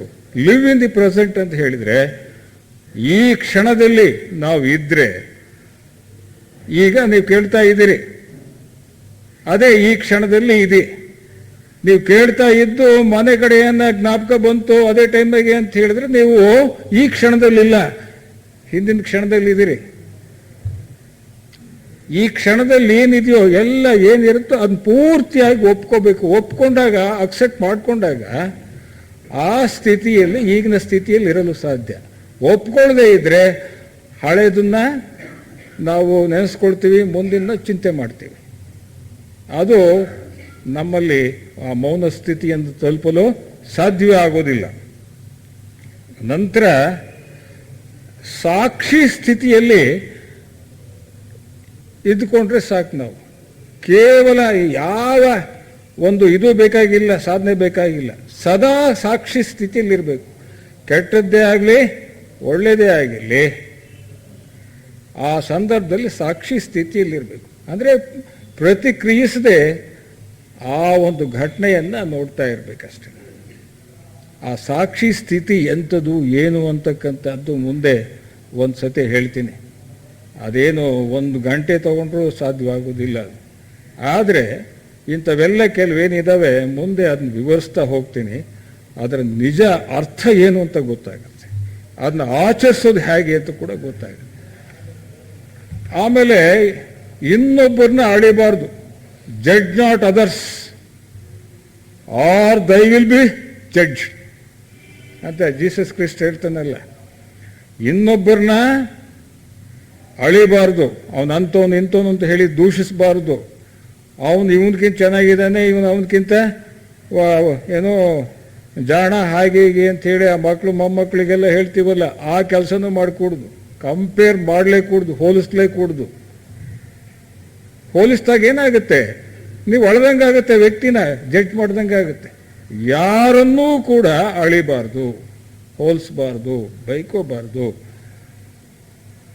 ಆ ಸ್ಥಿತಿಯಲ್ಲಿರಬೇಕು. ಆಮೇಲೆ ಆಗ ಅದು ನಮ್ಮ ಮೌನ ಸ್ಥಿತಿಗೆ ಬರಲು ಸಾಧ್ಯವಾಗುತ್ತೆ. ನಂತರ ನಾನು ಈ ಮನೆಯಲ್ಲಿ ಇರೋದು, ಕೆಲಸ ಇಲ್ಲದೆ ಇದ್ದಾಗ ಹೇಳ್ತೇನೆ, ಕೆಲಸ ಇಲ್ಲದೆ ಇದ್ದಾಗ ನಾವು ಸುಮ್ಮನೆ ಕೂತ್ಕೊಳ್ಳೋದು. ಆ ಕೂತ್ಕೊಂಡಾಗ ಆ ಮೌನ ಸ್ಥಿತಿಯನ್ನು ನಾವು ಅನುಭವಿಸ್ತಾ ಇರಬೇಕಾದ್ರೆ ನಾವು ಯಾವ ರೀತಿಯಲ್ಲಿ ನಮಗೆ ಸಿದ್ಧತೆ ಇರಬೇಕು ಅಂತಕ್ಕಂಥದ್ರ ಬಗ್ಗೆ ಹೇಳ್ತಾರೆ. ನೀನು ಏನೆಲ್ಲ ಓದಿದ್ದೀಯೋ, ಏನೆಲ್ಲ ಕೇಳಿದ್ದೀಯೋ ಮತ್ತು ಏನೆಲ್ಲ ತಿಳಿದಿದ್ದೀಯೋ, ಏನೆಲ್ಲ ಓದಿದ್ದೀಯೋ, ಏನೆಲ್ಲ ತಿಳಿದಿದ್ದೀಯೋ, ಏನೆಲ್ಲ ಇತರರಿಂದ ಕೇಳಿದ್ದೀಯೋ, ಅವರು ಮಹಾತ್ಮರೇ ಆಗಿರ್ಬೋದು ಅಥವಾ ಎಂಥವರೇ ಆಗಿರ್ಬೋದು, ಕೇಳಿದ್ದೀಯೋ ಆ ಬೋಧನೆಗಳು ಇತ್ಯಾದಿ, ಅವೆಲ್ಲವನ್ನು ಮರೆತು ಬಿಡು. ಮರೆಯೋಕ್ಕಾಗಲ್ಲ. ಆದರೆ ಪ್ರಾರಂಭದಲ್ಲಿ ನಾವು ಈ ಸಾಧನೆ ಮಾಡಬೇಕಾದ್ರೆ ಆ ರೀತಿಯ ಒಂದು ಮೈಂಡ್ ಸೆಟ್ ಅಂತ ಹೇಳ್ತೀವಲ್ಲ, ಸರಿಯಾದ ಒಂದು ತಯಾರಿ, ಆ ತಯಾರಿಗೆ ಬೇಕಾಗಿರ್ತಕ್ಕಂತಹ ಮೊದಲನೇ ಸಲಕರಣೆ ಇವೆಲ್ಲ ವಿಚಾರಗಳು. ಇವಿಲ್ಲದೆ ಹೋದರೆ ನಾವು ಯಾವ ರೀತಿ ಸುಮ್ಮನೆ ಕೂತ್ಕೋಬೇಕು ಅಂತ ಗೊತ್ತಾಗೋದಿಲ್ಲ. ನಾನು ಹೇಳಿದ್ನೆಲ್ಲ ಯಾವ ರೀತಿ ಮೌನವಾಗಿರಬೇಕು, ಆಚರಿಸಬೇಕು ಅಂತ ಮೊದಲನೇ ಐಟಮ್ನಲ್ಲಿ. ಈಗ ಏನೇ ಕೇಳಿರು, ನೀನು ಏನೇ ಯೋಚನೆ ಅದು ಮಾಡ್ತಾ ಇರೋ ಮತ್ತು ಏನೇ ತಿಳಿದಿರೋ,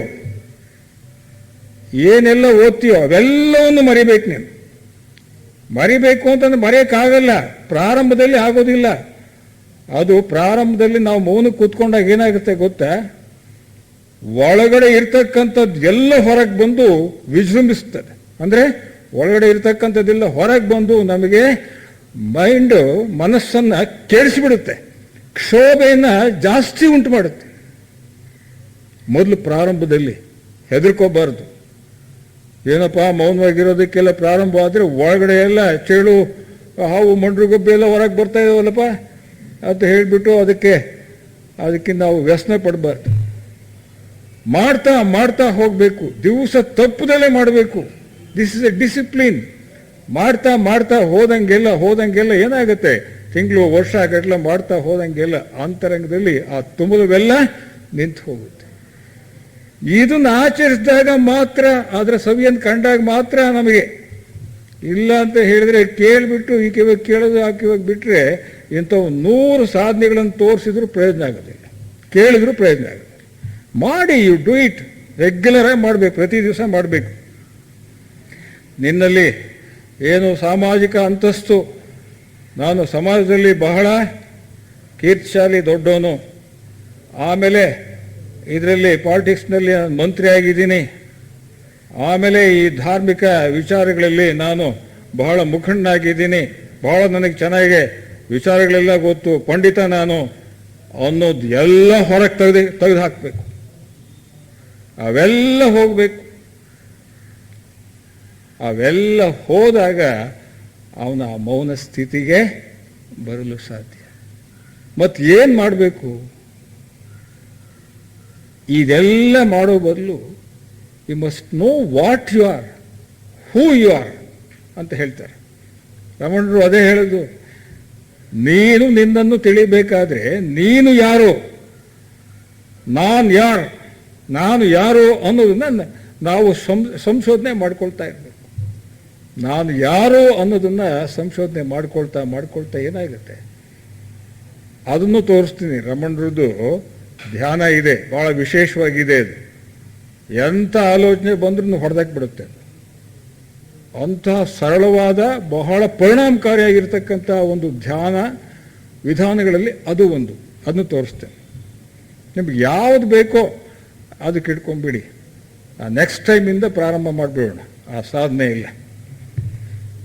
ಹೀಗೆ ನಿನ್ನನ್ನು ನೀನು ಯಾರು ಅಂತ ತಿಳ್ಕೊ. ನೀನು ಯಾರು ಅಂತ ತಿಳ್ಕೊಂಡಾಗ ಏನಾಗುತ್ತೆ ಗೊತ್ತಾ, ನಿನಗೆ ಆವಾಗ ನಿಜವಾದ ಬಿಡುಗಡೆ ಉಂಟಾಗುತ್ತೆ, ನಿಜವಾದ ಫ್ರೀಡಮ್, ನಿಜವಾದ ಬಿಡುಗಡೆ ಉಂಟಾಗುತ್ತೆ. ಎಲ್ಲ ಚಿಂತೆಗಳಿಂದ ಎಲ್ಲ ಪಾರಾಗ್ತೀಯ. ಆ ಒಂದು ಸ್ತಬ್ಧ ಸ್ಥಿತಿಗೆ ಬರ್ತದೆ. ನಂತರ ಏನು, ಆ ಬಿಡುಗಡೆ ಹೊಂದಿದ ಮೇಲೆ ನಮಗೇನು ಬರುತ್ತೆ ಅಂತ ಹೇಳಿದ್ರೆ, ನಂತರ ಆ ಶುದ್ಧ ಮೌನದ ಸ್ಥಿತಿ ಕೂಡ ಅನಾವರಣವಾಗುತ್ತೆ. You will discover your own silence, real silence. ಯಾವಾಗ ನಾನು ಯಾರು ಅಂತ ಹೇಳಿ ಶೋಧನೆ ಮಾಡೋದಕ್ಕೆ ಪ್ರಾರಂಭಿಸ್ಕೊಂಡಾಗ 2 ರಿಸಲ್ಟು. ಒಂದನೇದು, ನಮಗೆ ಎಲ್ಲ ಚಿಂತೆಗಳಿಂದ ಬಿಡುಗಡೆ, ದುಃಖದಿಂದ ಬಿಡುಗಡೆ ಆಗುತ್ತೆ.